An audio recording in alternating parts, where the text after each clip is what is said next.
Hey, Sam, great to have you back from Cedros. Good here, man. How are you? Great. How was your trip? Well, we're going to get into that. Yeah, I can't wait to hear all about it. Man, I really appreciate all the noise Matt's making back there. That's really lovely. Thank you, Matt. We are live. Welcome. Fight on. We're going to get some WD-40 for you next. Okay, perfect. I got some. Okay. All right. How Bye, come? guys. the- Enjoy. All right, appreciate it. All right. Oh, shoot. Pretty soon we're on, by the way. Yeah, we're on. Yes, I know. That's not for everybody. So anyway, good to see you again, man. It's been too long, and here we are on a Monday night. I never go bald on my show, and man, look at that. Are you going to be able to deal with the I glare? don't think they could see me with a reflection there. How are you? Good, man. Good. How Good. long has it been? Like 3 weeks or something? I think it's been 2. 2 weeks? Yeah. Feels like forever. Yeah, it does, man. It's been way too long. I have so many people come up to me and go, man, you guys, your chemistry is so good. So I don't know how well, we've known each other for 100 years and kind of think alike about Yeah. travel and everything, and going to Mexico. And so, yeah, it's great. So how was your trip? Do you want to start there? Awesome. Yeah, I mean, we'll kind of give a little preview here. It was my first time going, so first of all, I don't know everything about it, but I will say that I'm going back for sure. And like I was telling you earlier, Yeah, I'm trying. Yes, I'm like I sorry. was telling you earlier, you got to go. I mean, I think that you would love it. First of all, I know you would. I'm sure you know you would. Yeah, But I mean, it's a world apart. You know, I mean, all the different things.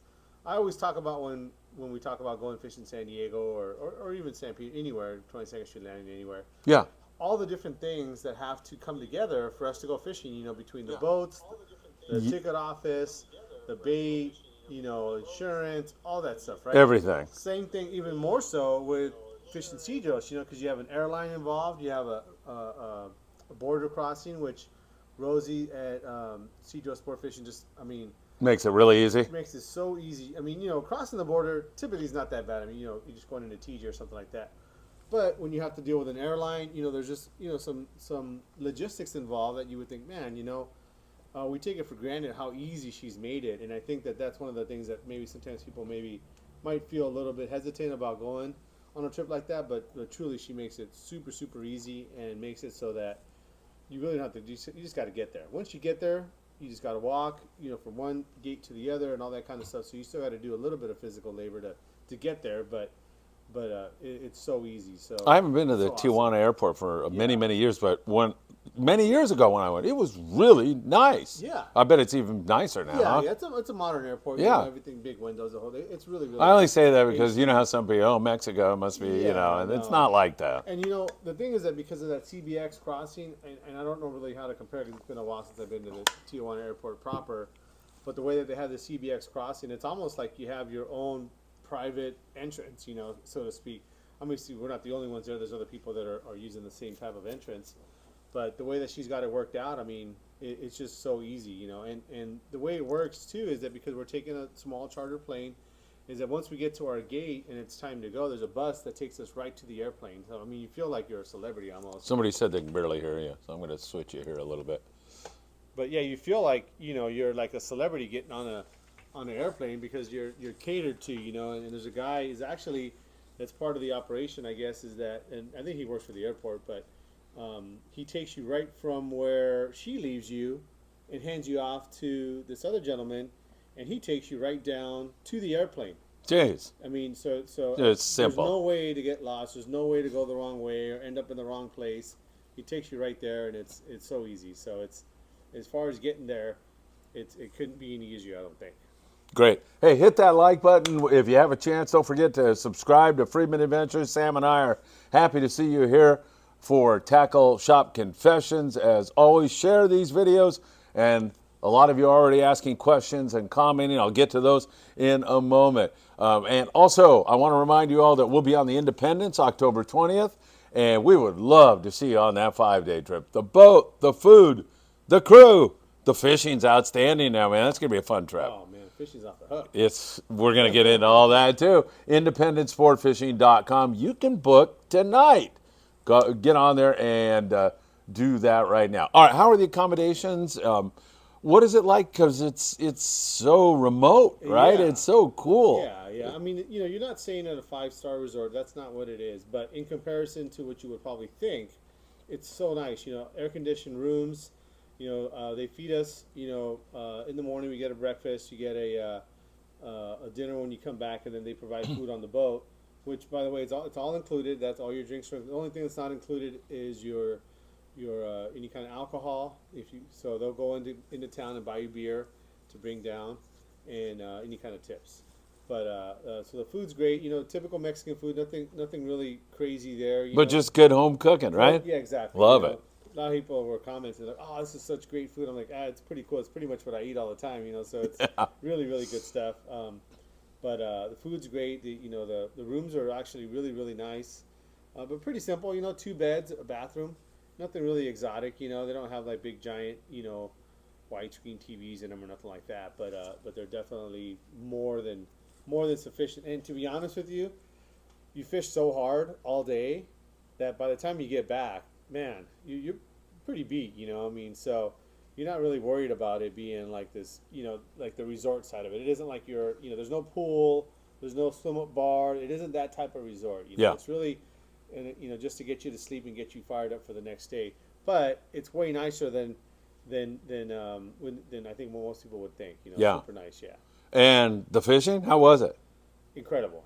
I mean, we all know about Cedros. Great fishing.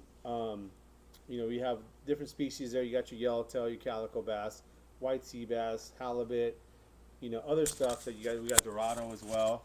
Keep A going. little light. Yeah, they're saying that mine's too loud and yours is too light, so No, yours is going to be too light. we'll see. Too heavy. I'll scream. So that's the deal on the fishing. On our trip specifically, I think that there's still a little bit of residual from the storm that they had there, the hurricane. And so some of the inshore fishing was a little slower, and they were commenting on how that was kind of what they had last year. The same thing happened, is that the stuff on the kelp lines was a little bit slower, and so the bass fishing was a little slower than I expected. We still caught calico bass, but sometimes you hear these stories of guys catching like 1,000 bass or whatever. We didn't have anything like that, but enough bass to bring home. Yeah. But the yellowtail fishing was phenomenal, and I was talking to one of the guys that's been down there a few times, and I said, man, I don't think it can get any better. I mean, it was full speed. Yellows? Full speed yellowtail. Yeah. 20 pounders, as many as you wanted, with the occasional 15 pounder, occasional 30 pounder, but average 20 pounds. But I mean, full speed. I mean, it's crazy. Iron. Yeah. Anything, huh? I mean, Bait. basically, we're fishing them on jigs. Yeah. If you wanted to catch them on iron, you could. On bait, you probably could, but pretty much off fishing jigs. I mean, it's full speed. I mean, common that 2 of us or 3 of us. There's 3 guys on a panga, so very common 2 of us or even 3 of us were hooked up at once, like the whole time. Wow. So it's almost like, man, how much of this can you do? Yeah, can we get a break here? It's crazy, I was actually talking to somebody earlier, and it depends on, I think, your outlook on fishing and what you expect out of the trip. I can see where somebody, can look at that trip after a couple days and say, I don't want to catch no more yellowtail. Yeah. I mean, it's that many. Yeah. I caught way more than I was supposed to, for sure. Yeah. But it was so fun. I mean, it takes me back into a situation that you almost dream about. You think about those days where you had like exceptional fishing, and we have that stuff up here once in a while. You go to Catalina and you show up, and all of a sudden the yellows are just biting. Well, it's like that every day down there. I know. It's just crazy how good it is. The life there was just incredible. I mean, we were fishing. If you draw a line between the island and Natividad, there's a big area, probably between the island and about a third away to Natividad, was just a big kind of high spot kelpie area. Kind of like it would be like Cortez, but 10 times as big or whatever. Like a high spot like that, and that's basically where the yellowtail normally are. So they do a lot of slow trolling mackerel and rapalas in that area. And there's usually bigger yellowtail. Well, this on our trip, we didn't have as many yellowtail there. We did catch some, but off of that high spot, I guess when they went into the little bit deeper water, and by White deeper water, sea bass. No. Well, although they say that's the area where they get them, Uh-huh. we didn't get any. But it'll go into a little deeper water from like that 60 to 80 feet shallow into that like 120 to 200 feet deeper water. Yeah. Kind of like the same thing would be like Cortez when you get in Yeah, right. kind of like a little bit deeper water. I mean, tonnage and tonnage of life. I mean, birds, seals, dolphins, turtles, sharks, and I mean, I don't know what it was, but I would imagine if somebody would have put a measurement, there must have been 10 tons of yellowtail there. I mean, wow. like just crazy the amount of yellowtail that there was. We'd be on a drift, that was like an hour long, and you'd be catching yellowtail the whole time. You didn't even know. We'd look at the GPS, and you'd see the big giant line of how far you drifted, and you'd been catching yellowtail the whole time. So it's just incredible the amount of life there. I mean, the only thing we didn't see there was whales, just the wrong time of year. But Yeah. it almost seems like it's incredible the amount of life. So yeah, it was crazy. And Rosie, there's several operators that go in there. You go with Rosie, you have Yeah. no complaints. In No. fact, the exact opposite. Right. Yeah, all Like praise. I said, it's how easy it is to get. It almost feels like you got like teleported there, because it's so quick. You get to Yeah, right. you get to the CBX, they get you on the airplane, you start going, and before you know it, you're there. And we opted to How long fish is the that flight? day. Like It's an hour? 2 hour flight. 2 hours. You get there, and within an hour, you're headed down to the Ponga, and you start fishing. So, we left the airport, I think it was around 9:30 or so. Yeah, about 9:30, so we got there about 11:30. And then we got down to the marina at 2. We fished till 6 in full limit of yellowtails. I mean, from 2 to 6, it was full speed. Wow. So it's just incredible. I mean, it's the fishing side of it. I was telling Elsa, Elsa. Yeah, I Yeah, saw so- she was here today. She was here, Yeah. right. So we were Talked to her a talking little about bit. the fishing is crazy how good it is. But I think that if you go down there with the intent of you're just having a good time, you're going to end up catching so many fish. You don't even want to think about. You don't want to measure it in that way because you're going to catch so many more fish. There's only so much fish you can bring back. Yeah, because you're on a right. small plane and the limit of weight. So you're going to catch way more fish than that. What you end up getting into maybe a discussion is what do we want to fish for next? Right. That's really what ends up happening. So, well, let's leave these full speed yellowtail. I mean, full speed. Yeah. All right, guys, stop fishing.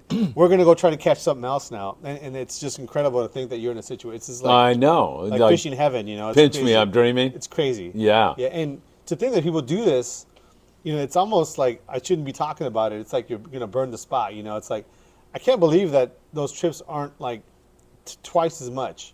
The amount of fish, the amount of fishing that we do as a community, you're going to go on a trip and you want to go and it's still fishing, You go out of San Diego and you might go and not go on a 2-day trip, not catch anything, not even That's hook right. anything. It happens all the time. And we all accept that as part of the deal.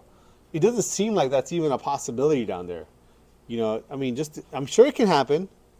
I've never heard of it happening, but it almost seems like if you ever wanted a sure thing, This that's is about it. as a sure thing as Wow. I've ever heard of. And the amount of life that was there was just, it's crazy. It's crazy. And It's I a think- real adventure. I think some of the things that they've done, I was talking to the captain, is that they have, through the co-op and the different government agencies, and as we know, we as a sport boat, long-range fleet have got kind of roped into this, but part of that what's happened is that they've put in a lot of sanctions to like gill netters, and that's really what all that was for. Yeah. The commercial fishing of gill netters, and we know that the long-range fleet are not, commercial fishermen, but with the way that the rules were set, they were kind of roped into that situation, which kind of sucks because that's how I know Cedros, and That's how I know it. and I enjoyed it for many, many years Yeah. as a great fishery. But because of those sanctions, I mean, the fishery there is just incredible. That's got to be. It's I mean, crazy. took all that pressure off Right, it. right. It's got to be. It's crazy. Yeah. Yeah. And it was it was crazy back then. I Yeah, was gonna with say. all the pressure, I know. So you can only imagine, Yeah. And they take it seriously, They take it seriously as far as the resource and Conservation what and- it brings to them as an income source, That's, Sure. that's the other part of it too, is that they realize this is their livelihood, so they got to protect it, Yeah, So heck yeah. It's a big deal to them to make sure that people are having a good time, but also there isn't anything there to exploit it because it is a pretty cool resource. Hey, I'm going to get to your questions, I promise, and all your comments. We appreciate that. I think our sound is good now. Somebody's saying something about Scott Bucher, but is there? I noticed, overheard you. I think you were talking to Damon, and it sounded to me like you really bonded with your Pongaro, and that is such a common Yeah. experience in Mexico. From my kids being little kids down there in Mexico, there's always some guy that, God, Dad, he's the Yeah. coolest guy, and you just have that. So I had the opportunity to fish with two different captains. One was Javier, which Javier, he's kind of like, he's kind of like a bulldog. He's a young gun, super aggressive. He wants to be catching big fish. Unfortunately, on the last days when I fished with them, basically me, Steve, and Eric wanted to fish together, and we were on different pongas throughout the trip. But we said, on this last day, I want to fish with you guys, Yeah. the boys from the shop.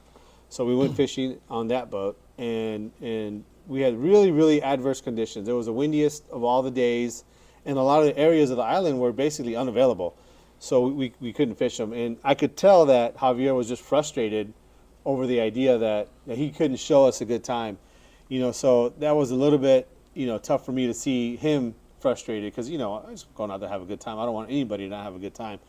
But the previous days was with a guy named Martin. Martin, he's a retired fisherman from the co-op. He's been abalone diver, lobster fisherman, the whole deal. He's been doing it his whole life, I think he said he worked for the co-op for like 29 years or something Wow. like that. So obviously the guy knows the island. But his demeanor, is the kind of guy who, if I was ever going to send somebody who'd never been fishing before, he would show them a good time. I think that Patient. just his ability to read the situation Yeah. and make sure that everybody on the boat was having the best experience Wow. was to me such a high level. Yeah. I was telling Elsa that I wish that he was in a position that age is going to be obviously a factor, but if he was 20 years old, I would tell the Royal Star, you need to pick this guy up. Yeah, really. His ability, which all these, we've always talked about the crews and all that stuff, and that's really what their ability is. Yeah, they can catch fish, they can tie knots, they can do all that stuff, but their ability to read the situation and make sure they can identify, okay, this person here is going to need a little extra help, and they fill in those gaps so well. That's their job, to go out there and make sure everybody has a good time. There's going to be guys that they got it covered, so okay, those guys are cool, that guy's cool, okay, that person's going to need some help. I want to make sure I bring up that guy and make sure he needs help. Well, that's how he was, Martin, and so my hat's off to him, and hopefully some way somebody can relay this message to him, but he did such a great job, and anybody who goes down there, I'm sure they all have their favorite captain, but my vote right now is for Martin. He was so good. How old of a guy is he? 50-ish? I didn't ask him his age, but I'd say late 50s, early 60s. Yeah. Can throw a service iron longer than anybody that I know. Wow. He's on par with any long range deckhand. I mean, he's that good. He's a good fisherman. It's obviously he's been doing this and he loves the fish. I want to meet this guy. He could do anything. Dude, this guy, I can see him underhand a bait. You know how we always talk about that's kind of an advanced. Yeah, right. I can see him doing that. I can see him throwing a service iron to a 100-pound tuna. I can see him fishing, for bass. How we always talk about how bass kind of teaches you how to do something. Yeah. And in rigging, he rigged up everything for a couple of the girls, one of the other fishermen there. He did that like quick. Like one of these guys that could do it in his sleep type of thing. But didn't make it so like, oh, give me that thing, I'll do it for you. Yeah, right. He, like I said, he made sure that person was ready to go and rigged up properly, before we got there, so that when we started fishing, they were ready to go. So I think that's, to me, I see that, and from the other side of it, I see that as an important skill. Of course, yeah. Especially down there, someone can be intimidated by all that. There's all this great fishing, and I can see, like a guy like me, I was throwing the jig around like crazy, so he didn't have to worry about me. Yeah. But I could see someone to be like, oh, I don't want to get in Sam's way, Yeah, right. And totally, he made sure that situation didn't happen, and that person was also having a great time.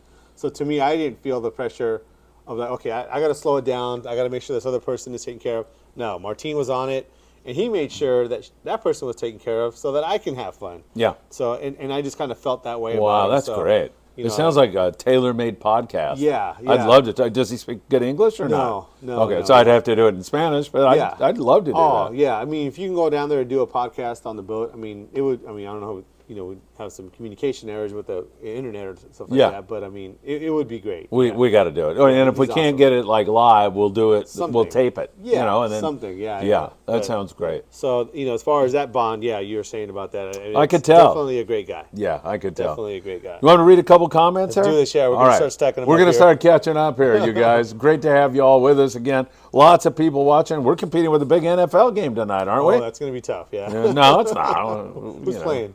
I think the Jets and somebody, right? That won't be too bad then.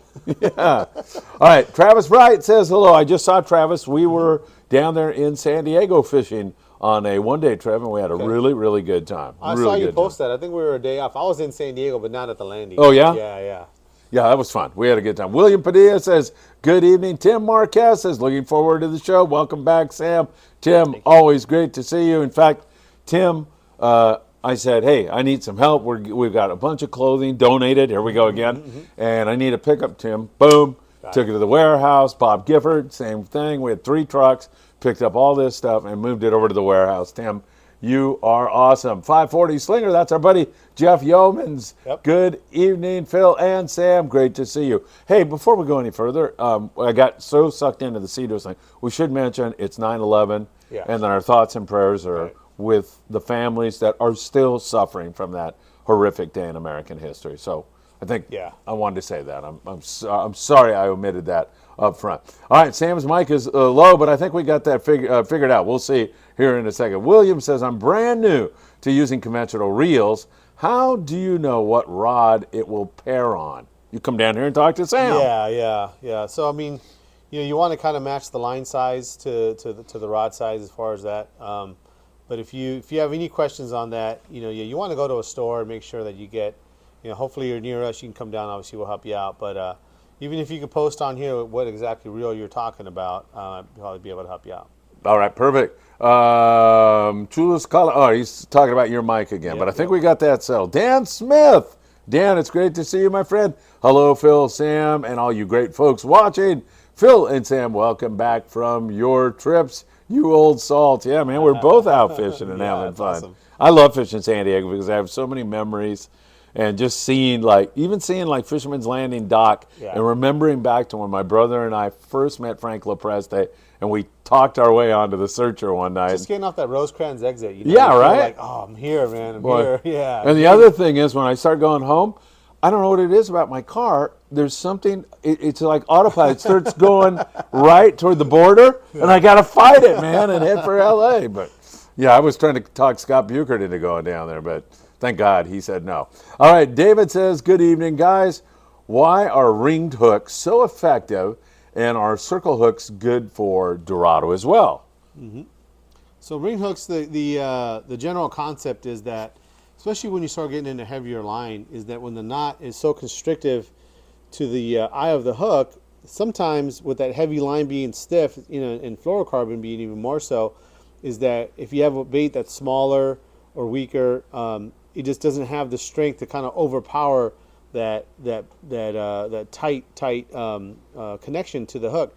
So when you have a ring, it's going to allow the hook to freely swing around in that. So you could tie your line to the ring, and then the hook will swing freely. As far as your circle hooks for Dorado, one of the things about Dorado that's different about other fish is that they have big, nasty teeth.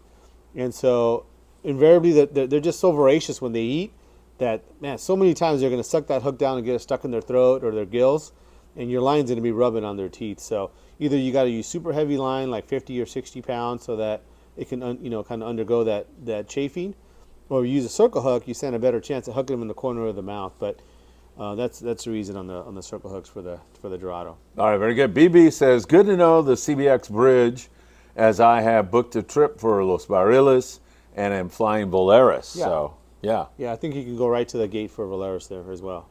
I've flown all those there. Yeah, what was it? Was Aeromexico still around? Yeah. It is? I think so, yeah. I think Yeah, I've right? seen an airplane. They used to, you know what they used to call it when I was living in Mexico City in Alcohol? They go, oh, you're going on Aero Muerto, huh?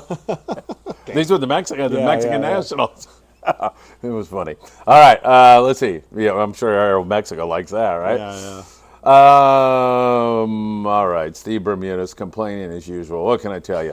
Robert Grobler. Welcome back, Sam. Thanks, Phil, for all you do. Robert, thank you, my friend. Ahmed says, welcome back, Sam. Better than Monday Night Football. I couldn't agree more. Phil's head reflects sound and light.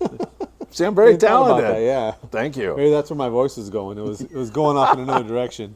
Steve, as usual, comes up with these brilliant, insightful questions about Cedros. Were the beans whole or mashed? Mashed. Okay, there you are. You said smashed, but same Either thing, way, right? yeah. All right, everybody's saying we got the volume right, so we're catching up. BB says, I was looking to fish Cedros, but my bucket list is Marlin, hence Los Barriles. Yeah. That's a good place to catch Marlin. You're going to catch them there for sure. Yeah, it gets insane down there. Yeah. And then also, some of those marlin bites on the long range boats in the fall starting to move into that time period. Some guy, who was it? Pete Grossbeck, who's a old captain out of San Diego.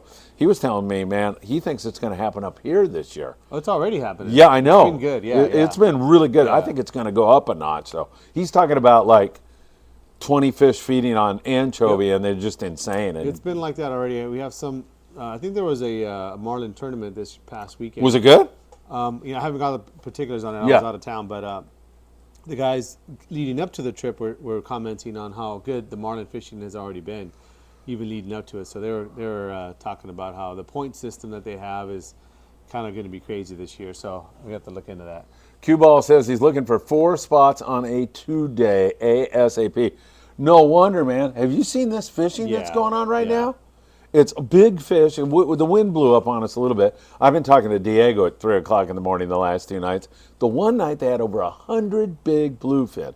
The Freedom had 120 at crazy. night. It's insane Yeah. right now. Yeah, It yeah. really is. You feel like it's almost like, we've had good fishing, obviously, for a long time after the rain stopped earlier this early summer, and it's gotten better and better. And it feels like, okay, well, it can't get any better. And then, bam, it's like way better. I know the yellowfin have been getting better, Yep. and they're eating all kinds of stuff. Now, put poppers. aside my albacore prediction. Yeah. I said, as this year goes on, it's going to get better and better and better. It looks like it's going Yeah, it doesn't to. seem like it can get any better. And then next week No. it's like even better, So, And it's such a mysterious year. I mean, like, the guys will go out and they'll pound on the yellowfin, and then the next day there's no yellowfin, it's Yeah. wide open bluefin. Yeah. And like, where did the yellowfin go? It's just in a mysterious Yeah. year, which adds to the fun of the whole thing. that's the whole thing about fishing, or you never know. Hey, by the way, there was a guy on our Amigo trip, September 20th to the 22nd, with 2 people. He may bail, so I'm not sure he's bailing. He's going to let me know tomorrow. If anybody's interested in that, 657-227-6459. Just send me a text. When those texts come in, I'll put you in line on the waiting list and let you know. That's going to be a week from Wednesday night. I forget what night this is. A week from this Wednesday night. 2-day trip on the Amigo. That's going to be a fun trip. Not sure there are 2 openings, but in case you're looking for 2, you may have a special opportunity. I'll be there shooting video on that one. Let's see. Isaac says, got a 2-day in October, 8th through the 10th with 4 spots. There you go, Kim Herbert. Welcome back. Looking forward to being out there in early November, being landlocked in Missouri. These shows bring back my sanity. Kim, thank you so much. If you're not fishing, you want to be talking about fishing, right? Yeah. I'm totally into it. Hey, why did we change to Monday this week? You got kid stuff going on? Yeah, so it might be like that for. Are we going gonna to switch to Mondays for a while? We'll see. Okay. Yeah, we're still working out our practice schedule here, but yeah, kids are playing soccer and fall ball, baseball. It's Much more important, Yeah. for sure. Gilbert Hernandez, you know Gilbert? You know so, him, right? yeah, Promar? Yeah. And he's a Bass Yeah, Pro rep or whatever he is, a pro, whatever he is. And Something. Steve Oropesa, you know Yeah, Steve, yeah. right?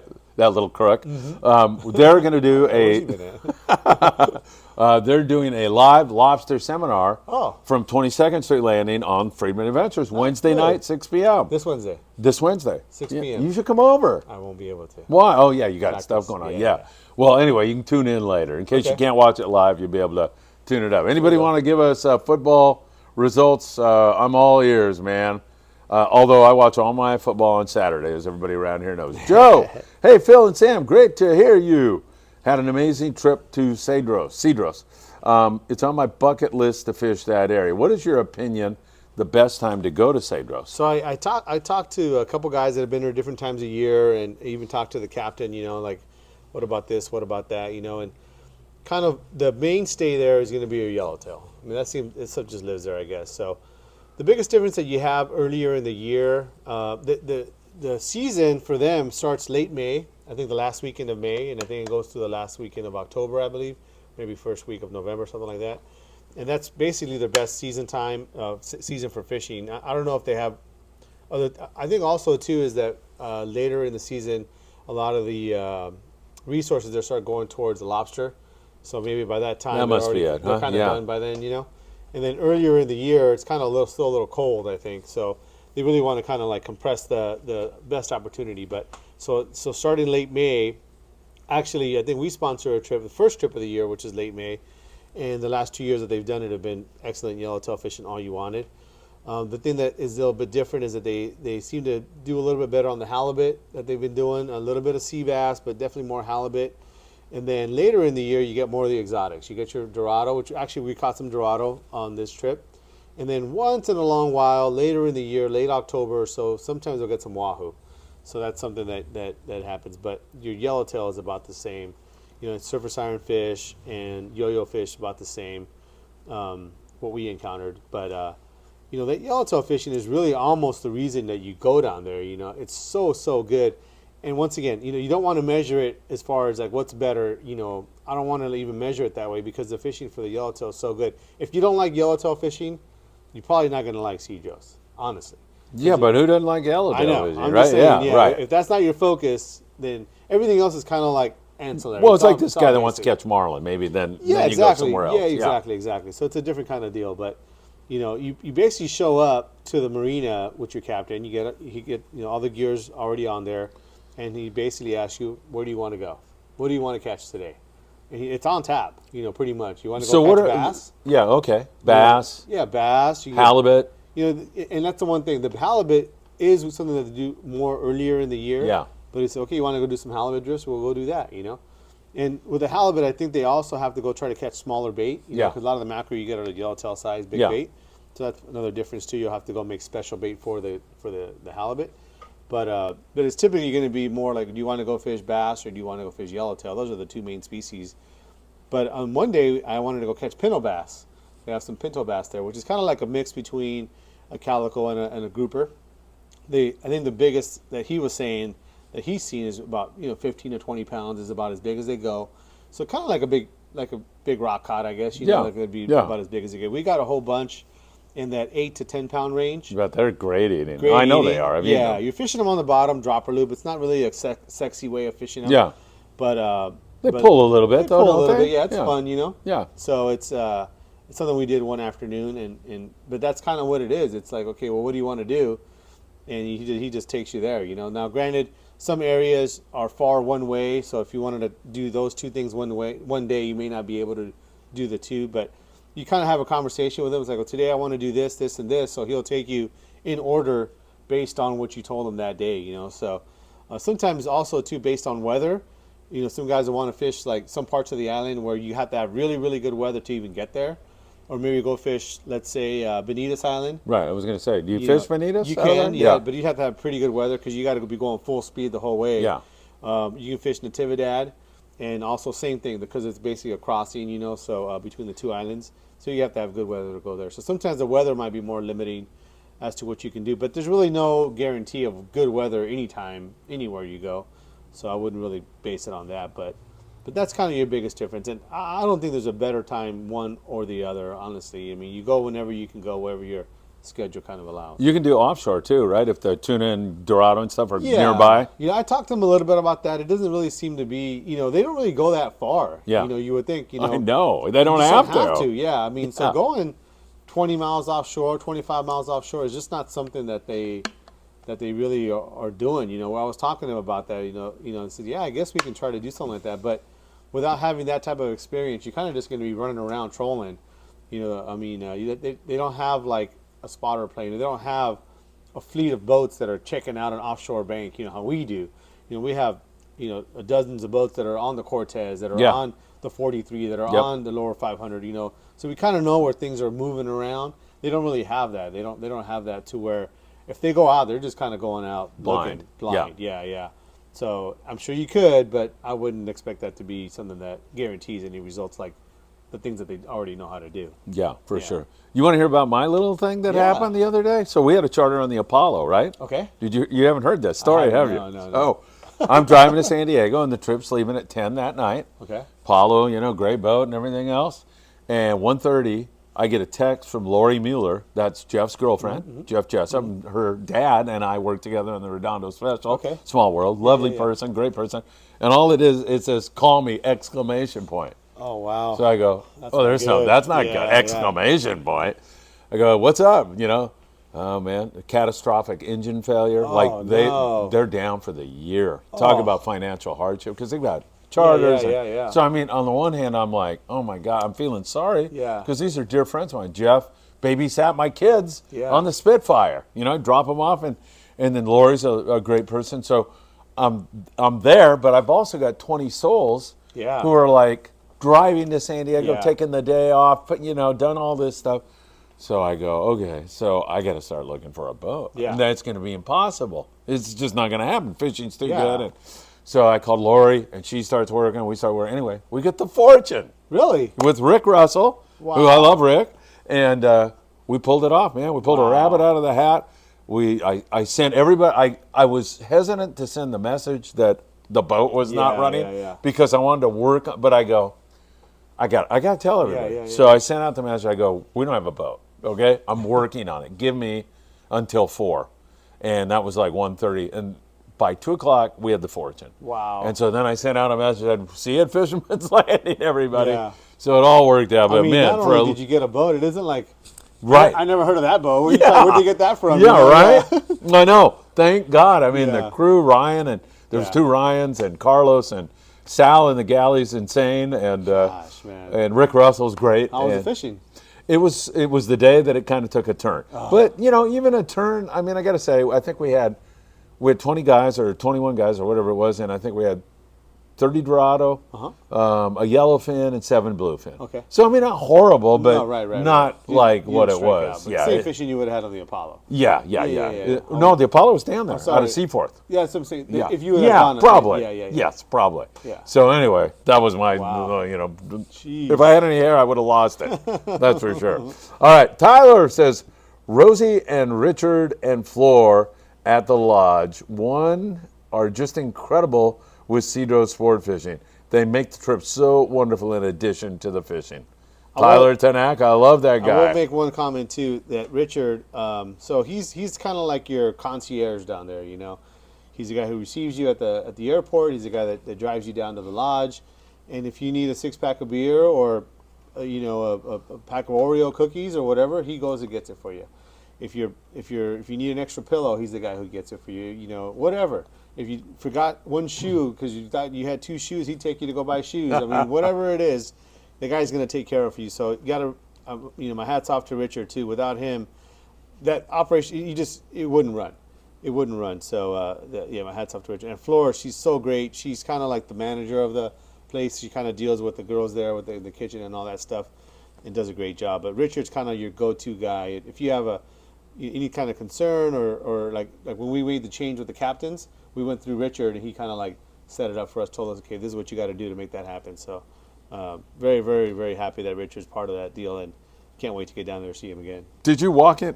Can you walk into town and like? He'll take you. It's kind of a far walk. Yeah, Uh-huh. yeah. So, But can you go to town? Yeah, and, yeah. And did you do that? We did. How was it? So one of the things I did, we didn't really walk around Yeah. too much, but one of the things that I did for our group is that, like this shirt that I'm wearing here, I bought it down there, but I also bought our crew, our passengers, I bought them each a couple shirts from a shop there. There's a shop down there that carries, Cedros style, Cedros branded shirts and hats and stuff like that. Very cool. So I said, I could have given some of our shirts or a couple jigs or some plastics. But this will. But I'm like, just leave some money on the island, Yeah. and it's something you can only get there. Right. So if a guy sees me wearing this shirt, he says, "Oh man, I want one of those." I'm like, "Well, you got to go to Cedros to get it," So I wanted to give everybody the same kind of deal, and so that's the reason we went into town. But yeah, they got everything there. I mean, there's no Walmart or nothing there, but whatever you wanted, they had there. That's cool. Yeah.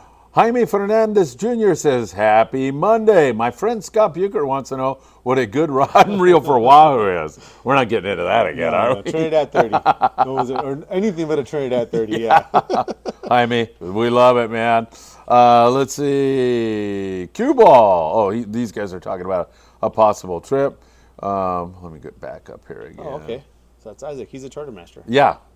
Let's see. Wait a second here. I think I just zoomed by. Oh, yeah, I got to talk about that with you, too, here in a second.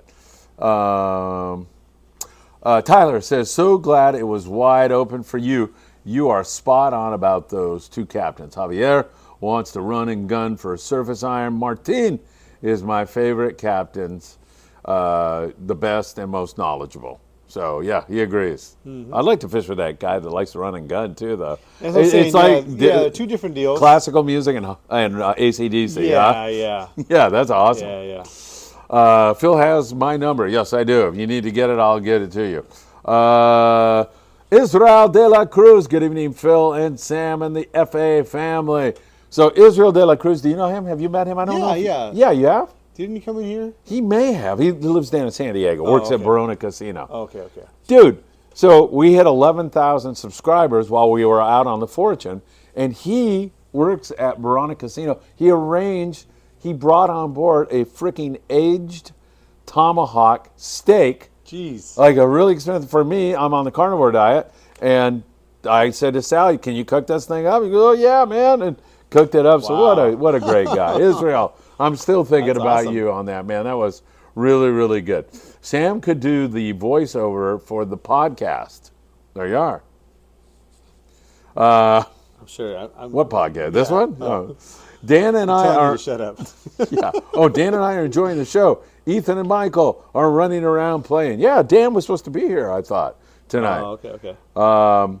Steve finally says the audio is loud and clear. There you Thank go. you, Steve. We appreciate it. And the beans are smashed. Were they smashed? They were. Yeah. The tops. Always look forward to the show. Yo-yo jigs. Guy at Tanner was the hot stick. What brand, color, size? Many thanks. I've heard some guys not having trouble getting bit on the yo-yo on Cortez. It's been a lot of surface iron fish. Yeah. But in either case, if you want to make a jig recommendation, Sam, there's been some like 100, Sea Adventure 80 the other day, 100 plus on the big Cortez Bank yellows. There's exceptional fishing out there right now. I got to get out there. Yeah, I do too. Yeah. Well, I am getting out there. Yeah, the Amigo here coming up. So, probably stick to your Tatty 4.0, Salas 6X Junior, that kind of thing. One of the things I had down there that was kind of a hot jig that I kind of wanted to just try it, but it ended up working out real good, is I was using a Daiwa SK jig.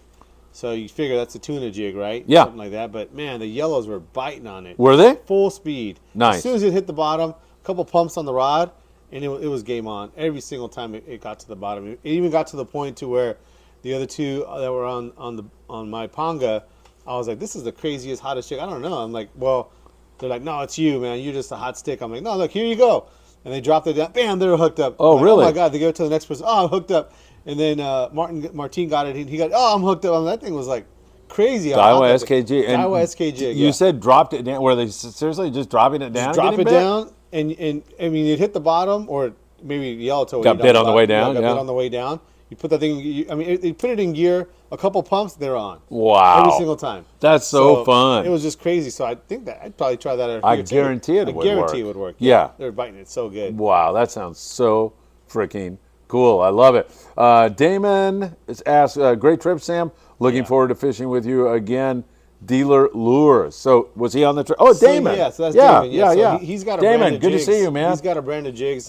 His nickname is Dealer, but he makes these jigs. He's, Damon does? Damon does. Oh, yeah, shit. yeah. Well, he's never given me any. They were a hot jig too on the trip. So they're kind of a hybrid, like surface iron, yo-yo iron. They're heavier than most surface irons, but not as heavy as like a 6X is. Yeah. But the guys that were on my boat the last day, Steve and Eric, they were both using that jig, and you had to cast downwind a little bit, but they'd get a little bit scoped out. But right when they would get about 45 degrees, put the reel in gear, same thing, 2 or 3 winds, and they were Boom. on. So they weren't getting to the bottom, but the fish were kind of a little suspended, and so they were full speed too. But that Dealer jig was actually working really good. That's another one that I think would work really good at the Cortez, so that you can kind of use it as a surface iron, but also kind of a suspended fish type lure.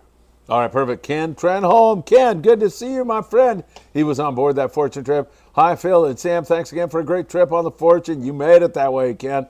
I had a great time. A great birthday present to me. Happy birthday, Phil. I did forget about your raffle tickets. I'm glad you reminded me.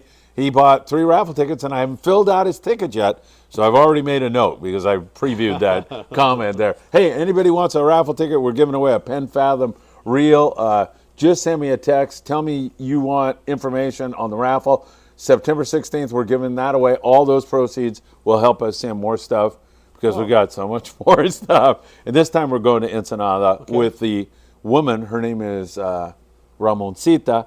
Diego introduced me to her. She runs the co-op, the Abalone co-op. Oh, cool. She does all that. She helps ship all that clothing when we send it to Cedros Nice. down there. So I think we're in really, really good shape there. Ken, I'll take care of that. Remind me again tomorrow, will you? Just because I'm old and senile. All right, Steve, I just want to thank Sam for joining us this time on the Island Tackle Charter to Cedros. And that man was on fire with the iron the last day. Steve's looking for a raise, huh? I know. Yeah, you know, fishing with the boys just kind of like steps up the Yeah, it totally you know, does. the competition level. Competition. So I was definitely ready You're to kicking go. their butts? Yeah. It is so much fun, isn't it? I mean, it's been a long time since because now my thing in life is different, filming. But man, those days, I love that where it was just it was on every single time. How many you got? How many you got? Totally. You know, my brother and I, it was just brutal. Yep. A lot of fun. Jeff Yeoman, Sam, do you carry the Yozuri top knot fluorocarbon? I have a little bit left. I don't want to speak out of line here, but I think it might be discontinued. I think they're kind of bringing it back as a something called super fluoro, but that's coming I think later this year or into next year. But I do have some of it left.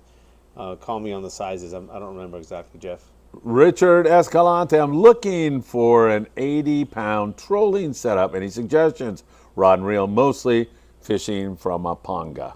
Yeah, TLD 30. You know, any kind of shorter rod. It doesn't have to be a roller rod, but you know, if you can find one for a decent price, that'd be all right. Sometimes when guys want to go panga fishing, they're looking for something that's a little bit less expensive. You know, some of the CalStar Seeker stuff can be up there in price, but it's very, very high quality, so we just fine. But anything in like 6.5, 7 foot rod, even 6 foot, even down to a 6 foot rod would be okay. And as far as a reel, something like a TLD 30 would be more than you would need on most pangas.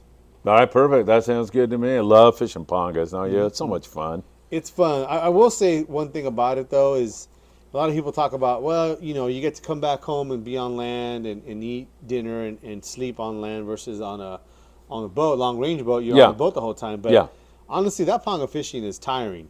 I mean, you know. You're ready for a night's sleep, it is right? very tiring. So, you know, you couldn't be on a panga for 5 days straight. You know, or that type of environment. You just physically couldn't. You know, so you have to come back when you're on a small boat. So that panga fishing is cool. It's fun, but it's a workout for sure. You know, Eddie Leland, and he really needs your thoughts and prayers right now. Really, really, really. But Eddie was telling me when he went there, he did surf fishing. He was a part of the beach there, and he said he was catching yellowfin croaker full speed. These giant yellowfin croakers. Did you see where that might be possible? If you didn't do it, did you do it? Adventures or? Yeah, over on the island. Did you see any places where you might be able to? Oh, for sure. Yeah. I mean, so where the you weren't tempted to go do that? Yeah, but I didn't really take the gear for it. You know? But where the resort is at, I mean, it basically overlooks the ocean, but it overlooks a beach that is kind of like a public beach where, you know, the only access that you would have to that type of beach right there in town. I'm sure there's other beaches on the other side of the island. I'm not sure how you would get there, but it's right there. And it's not really a sandy beach. It's more like a gravelly beach. Yeah.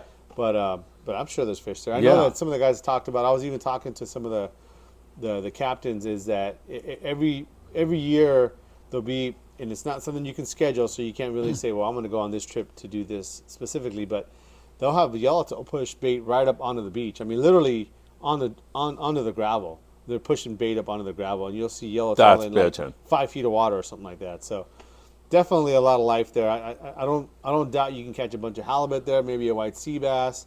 You know, as far as it being something you can expect to do on any trip, for sure, I wouldn't think that would be the case. But I don't see any reason not to bring that extra gear and try it out, for sure. Oh, perfect. Only 39 likes. My God, Sam, what have we done wrong tonight? Hit that like button, everybody. Football. We really appreciate it. Let's drive that up to 75, like ASAP. We would really appreciate that. Rick Slater wants to know, have you ever eaten marlin? I've had, the closest thing has been short-bill spearfish. I've never had that, but I've had a lot of marlin. Yeah, we've had it on one of our long-range trips. One of the guys caught it and donated it. Was it good? Really good. Sure, it was good. Really, yeah. really good, yeah. So I've eaten sailfish.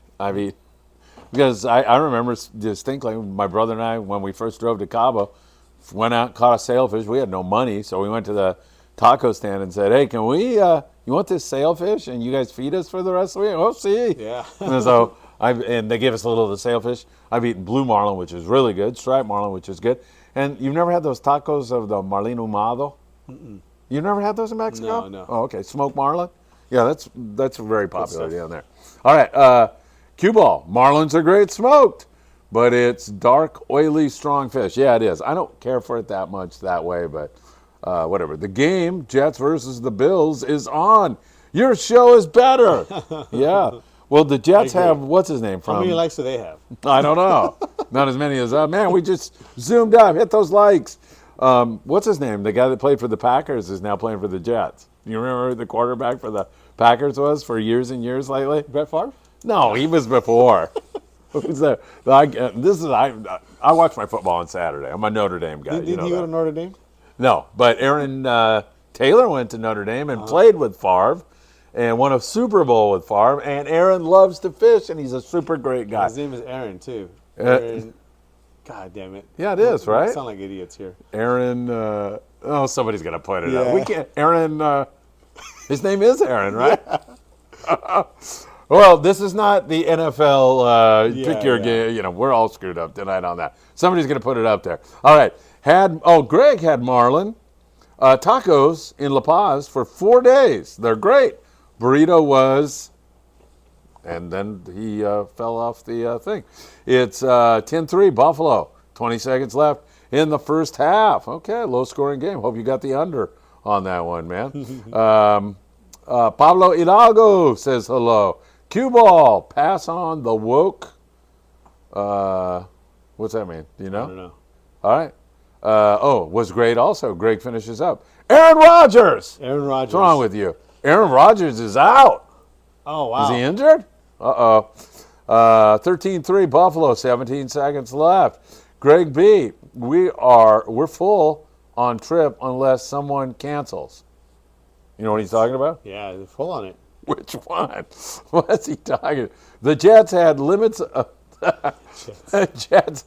This is Chulu's, calamari, and kayak rentals. The Jets had limits of Dorado and rockfish. The Bills had limits of bluefin. I like this guy, man. This is good stuff. I feel like I'm at dinner with Scott Buchert again. This is basically the conversation we were having. You gotta have a podcast with that guy, man. Ooh, he won't do it unless if I said if you do this podcast, he's in San Diego. Yeah, I know, but he's shy about it. I think so. I tried. You know, I'm gonna have to bribe him. Like, see this Daiwa reel? You can have it if you do this podcast, and then maybe he'll do it. I hope. He'd be great, man. He's a great guy. Sam, you carried the Richin flip slider jigs. They were working on my last trip, Isaac asked. So we got the Richwind jigs. I don't know if they're the flip sliders, but I know they're like, let me go grab the ones we have here. Okay, I'll do a couple of ads. Yeah. How's that sound? Hey, my voice is cracking. Independence 5-day with Friedman Adventures. We would love to have you on board with us. We are departing October the 20th. What a boat. What a crew. What fishing. What food. It's going to be a great one. I'll be shooting a video as we zoom up to over 100 viewers right now. That's great. Almost to 50 likes. Keep hitting that. But if you'd like to join us on that very special trip, www.independencesportfishing.com. You can sign up tonight. Sam.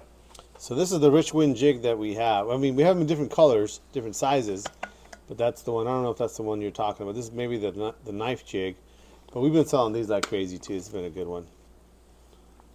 All right, good That's stuff. what we got. All right, perfect. Scott Grant. Oh, wait, no, I think I skipped over Rick. Rick wants to know how much fish can he bring home from Cedros? 50 pounds, or what is it? So the way it works is that there's a total weight that you're allowed to travel with. So that includes your gear that you're bringing, and also your fish total. I think it's like 72 pounds. So one of the tips I learned is that travel light. So the hey, by the way, I'm watching the amount of people go flying up at halftime. But go ahead. That's what's going to happen. Yeah. So at the lodge, one of the things that's kind of cool is that they have a laundry service. It's not free. You basically just pay a tip, you know. And so you lay out your clothing there before, you know, when you go out fishing in the morning, you put it at the edge of your bed there with a tip on top there. I don't know, with the $2 of item or something like that. And so you can wash your clothes, have your clothes washed down there, so you don't have to take so much clothes. So that's one way. And also too is to not go too crazy on the tackle. You know, there's a lot that it's kind of tough because you don't really know what kind of fishing you're going to be doing. So, but you're not going to lose a whole lot. I think sometimes too we get guys in here, and I didn't know really how to advise somebody until I went. But the one thing I will say is that the plastics is probably the one big variable. Because if you end up doing a lot of bass fishing, plastics can be heavy. Yeah. You know, and so if we had really, really good bass fishing, I know we could have gone through a lot more tackle that way. But that'd be probably the one big variable. But one of the things you can do is if you want, is just leave the stuff down there. You know, I mean, but we don't need that much lead. You really don't need that many jigs. We didn't lose a whole lot of that. And then your clothing, you can get that down. So your total travel weight is 72 pounds. So if you take 25 or 22 pounds of stuff, you can bring back 50 pounds of fish, you know, and so you can take that as a ratio. But And you can't pay extra to bring more No. because it's a small plane, right? it's a small plane, so there's a limit, you know. So Yeah. one of the things that happens is, guys, I've heard about that a lot, is that they don't take that into consideration, or they don't believe it or whatever. And they take like 60 pounds worth of stuff, and then they're like, well, I only came back with 10 pounds worth of fish. We're like, well, you kind of knew that was the deal, you know? Yeah. And so there are ways to pack lighter and use the services down there. And they have some gear down there too. So you can go down there with no sinkers. You can go down there with no jigs. Just buy a couple for your trip and buy them by the day as you need them. You don't need to buy 10 jigs. You know, even though you might use 10 for the whole trip, buy 2. And if you lose one of them, the next day buy 2 more, and you're going to be fine, you know. And They have so, they have all that? yeah, they have some of that stuff Oh, there. perfect. Yeah. So you can get gear down there for sure. So you can definitely travel a lot lighter. I mean, I ended up leaving some gear down there. So one of the other things too, and I don't want to put it out there as something that I'm going to guarantee that he does this, but as far as I know, Richard, which is the guy that we were talking about, he'll hold your stuff for no charge. Oh, yeah, you mentioned that. Yeah. So I left down there probably 20 pounds worth of gear. You know, from a whole box full of plastics, which we didn't hardly use any, a whole bunch of yo-yo jigs, a whole bunch of sinkers. So I know for sure down there, next time I go, I'm going to take way less surface iron jigs. I took way too many, which it's a sickness to me. I like surface iron fishing. But I'm probably going to take half of that. And then also left my lead heads, a bunch of lead heads down there. So I'm going to probably go down there with like 10 pounds of tackle and about probably 10 pounds of clothing. Not that I want to bring back a whole bunch of fish, but if I happen to catch a big white sea bass or something like that, I'm Yeah. not going to be limited. The yellowtail, to be honest with you, you're going to catch so much, you know, it's almost like just a filler. You know, you're going to catch so much of it. But if I catch something else that I really want to bring back, I want to leave myself the room. So that's your long answer there. I see a new business, Sam. I'm going to be on the Mexican mainland, a panga, carrying in 100 yellowtail to me, and then I will drive them up to the border and meet you all back here. So one of the Just things, kidding. actually, one of the Oh, is things, that actually going on? yeah, well, not so much like that, but maybe. So one of the things that I know that originally, this is before we had this airplane service and stuff like that, that guys would go to Cedros and fish out of Cedros on the island, but they would drive down to Guerrero Negro, and from there you could take a panga across. It's not that far. So in your truck, you can bring back as much as you want. Right. You can bring 500 pounds of fish if you wanted, right? Yeah. So that's one of the things that they would do is, not that they would bring 500 pounds of fish, but they would cut the fish on the island themselves and, you know, and Ziploc it and put it in freezer bags, and they would carry it across in a panga, and they would bring it back home in an ice chest. So potentially, yes, you can do that. I don't know how much people want to bring back, but yeah, you can do that. All right, perfect. Scott Grant. Scott, good to see you, my friend. He's asking what you do with all the fish. I think we kind of answered that, right? Yeah. Or did, yeah. Insane. Who makes the best two-speed reel for casting 30 to 40 pound setups? They're all about the same. You know, I know it's kind of like a short answer, but you know, every single brand has a quality reel that'll cast just fine. Shimano, Penn, Daiwa, you know, Accurate, Avid. They've all got a good product. So if you're looking for a price, Yeah. you could do that and still feel safe. That Oh, for sure, Yeah. sure. Yeah, there really isn't in the major brands. There really isn't, you know, something out there that's inferior that you'd say, oh man, I'd never buy one of those. They've all kind of stepped up their game, and there really isn't a bad reel out there. I'm pretty sure there is off-brand stuff. Yeah. But the major brand stuff, you're going to be good. I mean, the best. They're all within a percentile of 1% of whatever's the best. Some guy might like a handle better. Some guy might like a color better. Some guy might live close to Shimano, so they want to buy a Shimano. Some guy maybe they live close to Daiwa, so then so that's not really. That's going to be a tough one to answer. All right, great show so far, Sam. I got to tell you, it's good to have you back, man. I missed you. I really did. I had to hang out with Scott Bucher while you were gone. Man, that made it twice as bad. That was brutal. Yeah. I mean, it's not often I go to dinner with somebody and they're rubbing grape jelly all over my leg. That's crazy. Yeah. That's dinner with Scott, let me tell you. All right, Kim Herbert, who's in Missouri, says, I'll trade spoonbill paddlefish snagging for any yellowtail, man. He wants to get some yellows for sure. Doug Rubens down in San Diego, he has a boat called the El Sueño. He says, hello from cloudy, rainy San Diego. Yeah, it is weird weather today. Good news that the tuna are still biting. Phil, let's go fishing next week. Give me a call tomorrow. Doug, I'll do that, man. I got a whole bunch of trips, but I would always make time for you. Steve Din says, you guys rock, and sends us over $5. You're number one, Steve. Thank you so very, very much. Really appreciate the super chat from Steve. Brian Harnell, my favorite fishing line was Strength Fluorocarbon. It was strong. You could fill your whole reel. You could tie a Palomar knot with it, and it wouldn't break, and it got bit. You remember that, Fluoro? I think so. That's what we do on everybody's reel. Yeah, right? Yeah, exactly. Greg, the September trip that you talked about. Okay. I've totally lost my train of thought on that. I think you were saying we have room on that. Here. Huh? You're out of order.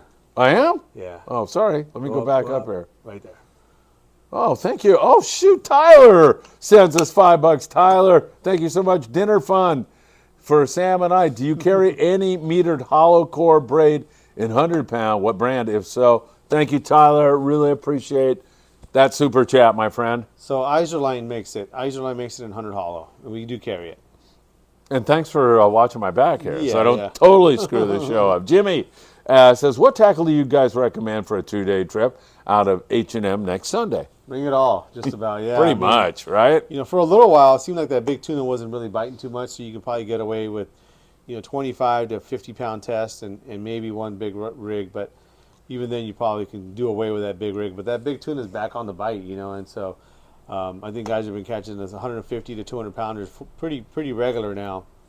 So we're kind of going back to everything from 25 on up, and from 25 to 100. So take 25, 30, 40, 60, and 100. And if you wanted to take 5 rigs, that would probably be minimum, really, what I would recommend, because you got everything from Dorado, small to medium yellowfin, and the yellowfin's been getting a little bit bigger, I guess. It's like 15 to 40 on the local area right now. That's nice fish. That's nice fish, yeah. I heard of some guys catching some like 40-pounders. Yeah. So then you got that daytime bluefin, which still can be anywhere from 25 to 80 pounds in the daytime. And then you get, your sinker fish, which is 80-pound test, and then you get your full speed, knife jig fishing, which should be a 100-pound rig. So everything from 25 to 100, man, which is kind of daunting, but it's really what you got to have. Yeah, and if you had to bring 3 rods, you'd bring a 25, a 25, 50, maybe a 40 or a 50, right? Yeah, 25, 50. And then like 100, 80, 100, right? Yeah. Well, on a 2-day, definitely. The way this nighttime fishing is right now, it's insane. Yeah. I mean, if you got it, bring it. And if you don't have it, you can either rent it, pick it up, But I would say, I would probably go 4, a 25, a 40, a 60, and a 100 would probably round you out.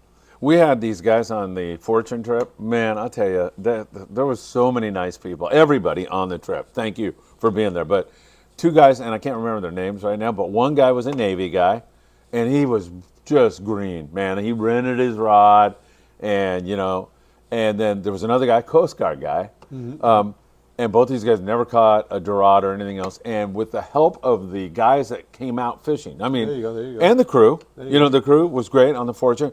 They helped these guys, and I got him with his first Dorado. He couldn't have been more thrilled. That's awesome. The other guy got his first Dorado, the Coast Guard guy. I mean, and they were so thankful. Even before they caught a fish, they're like, "This is still the best thing I've ever done in my life. I'm loving this." And man, that's fun, right? That's awesome. It's like when you recommend tackle, some guy goes out and then he comes back. And, yeah, same thing. I mean, there's some something about that, right? Helping somebody out, Yeah. especially with something you love to do already, Right. and you show them that experience that you love to do. So that's pretty awesome. And then you're like, they're hooked now, Yeah, man, yeah. right? Yeah, that's so true. Let's see. Israel says ankle injury for Rodgers, questionable to come back now. What do you want? He's an old guy, yeah. man. Guy's what, He's got no 60 now, business something? being out there. Albert Ponce, good evening, Phil and Sam and Friedman Adventures family. Alberto, it's good to see you. As always, my friend, I hope Crystal and the kids are doing great. Let's hook up one of these days. He was just down at Bahia de Los Angeles and really? had a great time. Bradley Phillips used to run the first ring many years ago. Now he's down in Bahia Tortuga, Turtle Bay. He told me, so anyway, he stays in contact with me and keeps me in tune with what's happening there because I feel like that is a preview of what's to come. Yeah. So he catches these frickin' 50, 60-pound yellows off the rocks on the iron. That's crazy. Man, he's holding these frickin' things up. They're so big. But now he's not catching, I mean, he may be catching those yellows, but he's telling me off those same rocks, he's catching black skipjack, dorado, and yellowfin tuna. He said they're up in the shallows.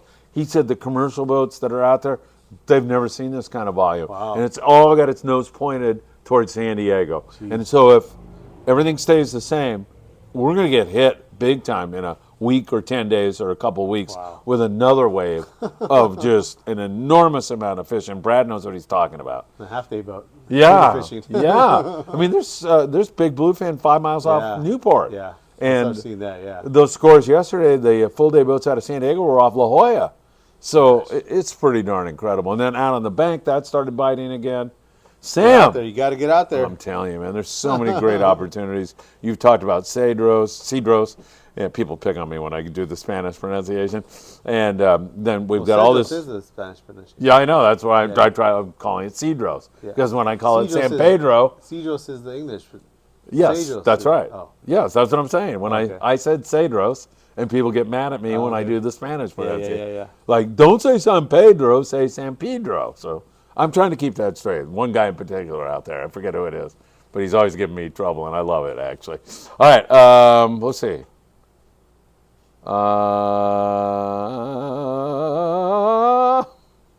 I think. Albert. Yeah, you were Albert. Oh, there we go. Yeah, they're gonna have to chop me in 4 pieces. 72 pounds. I don't know what that was. Yeah. Oh, 72 pounds was for the guy asking for travel weight. That's 72 pounds of your travel gear, meaning that not you included 72 pounds. Yeah, right. Yeah.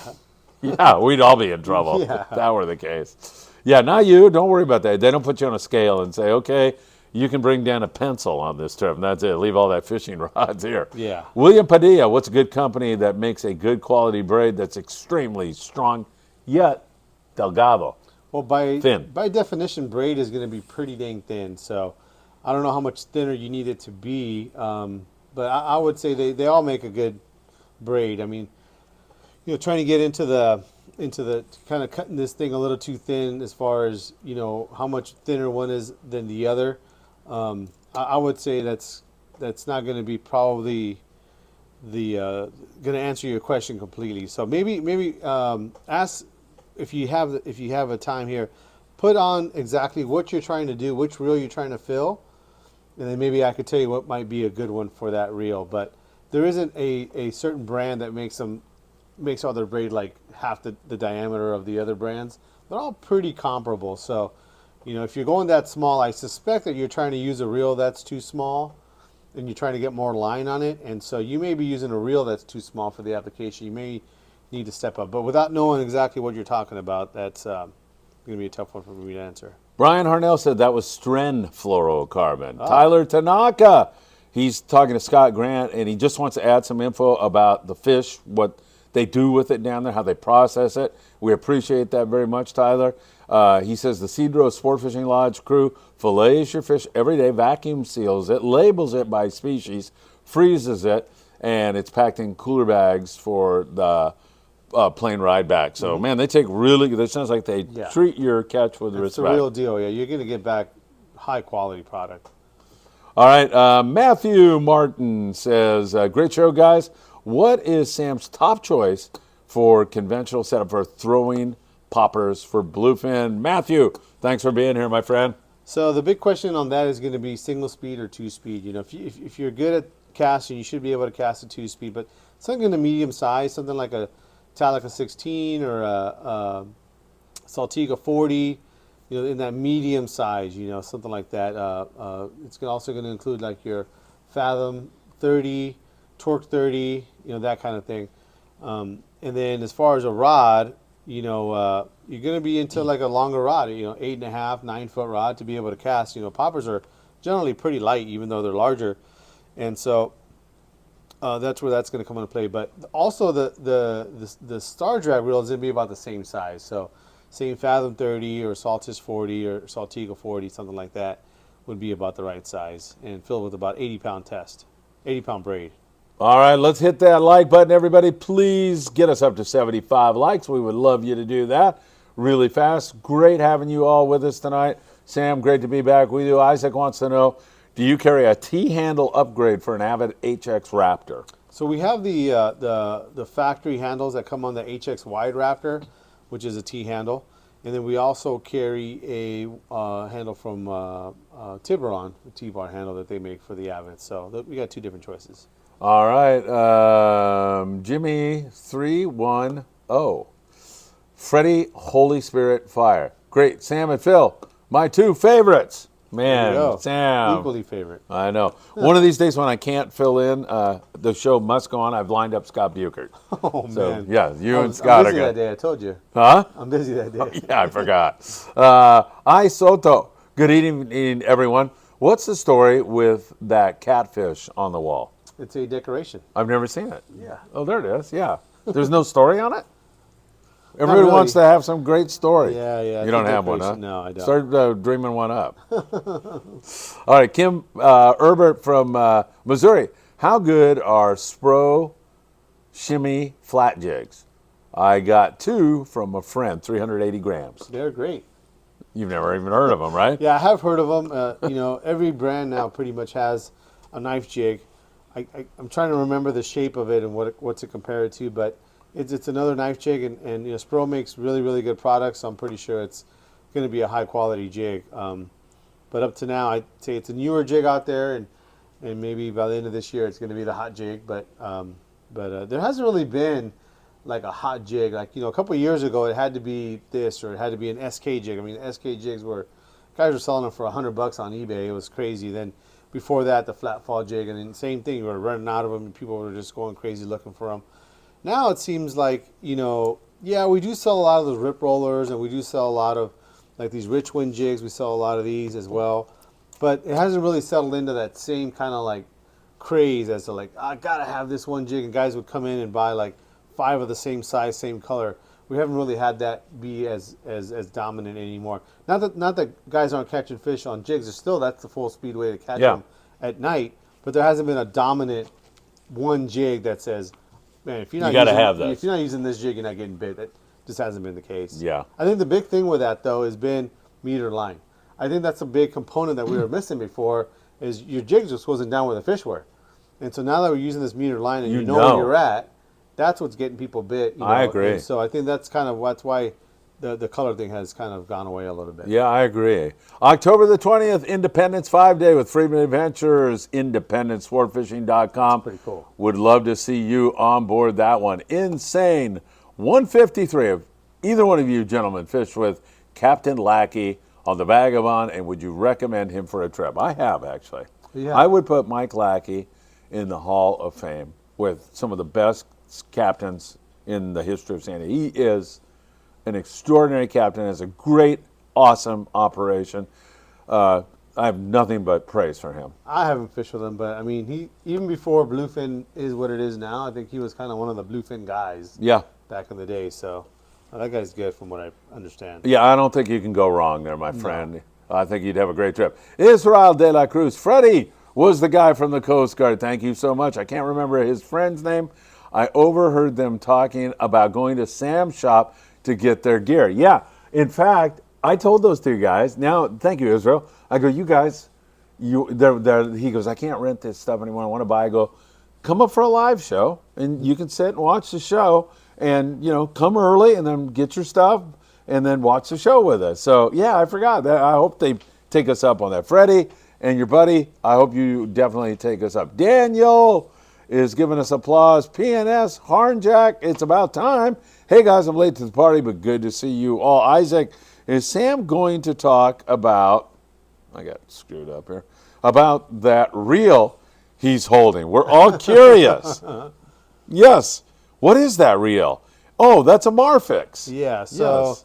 this is a reel that we just got today. Actually, it's a reel that's being distributed by Spro Corporation. So Spro makes a bunch of different products, but this is a Japanese reel here. It's a jigging reel, and you guys have seen all the jigging masters and all that kind of stuff out there. Spro's in Georgia, right?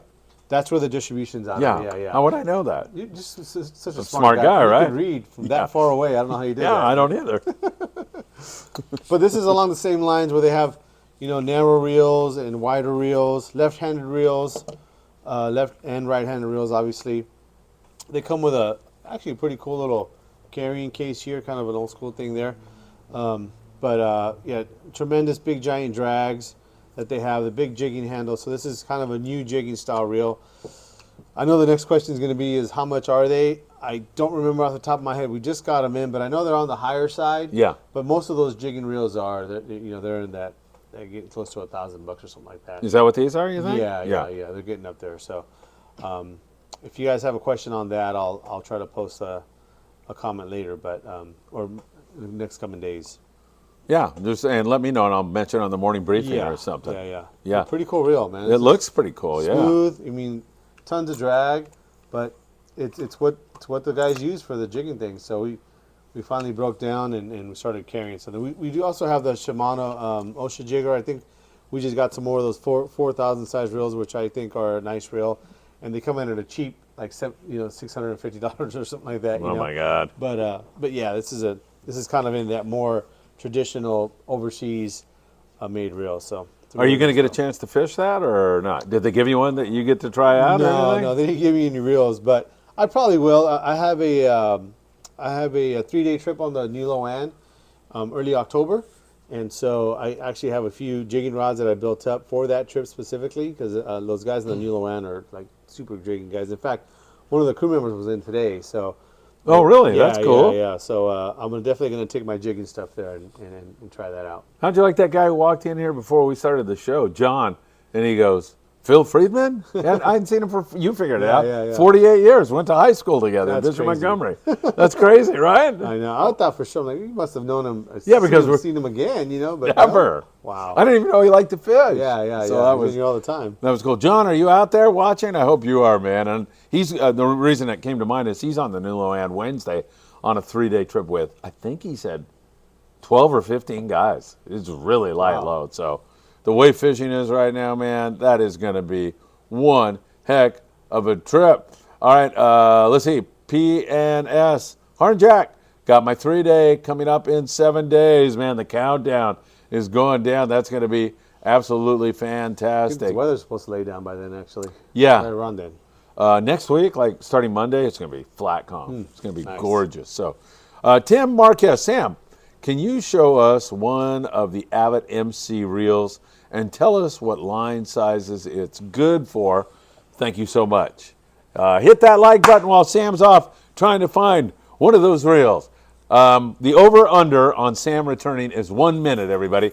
Who bets over? Who bets under? I'm going under, okay? And I'm not watching him over there. Independence, 5-day trip, October 20th, independencesportfishing.com. Don't forget that. If you want raffle tickets, man, we could use your help shipping all this stuff to Mexico. We're sending clothing and medical supplies and so much more is expensive. If you buy raffle tickets, it really helps us. The drawing is September the 16th.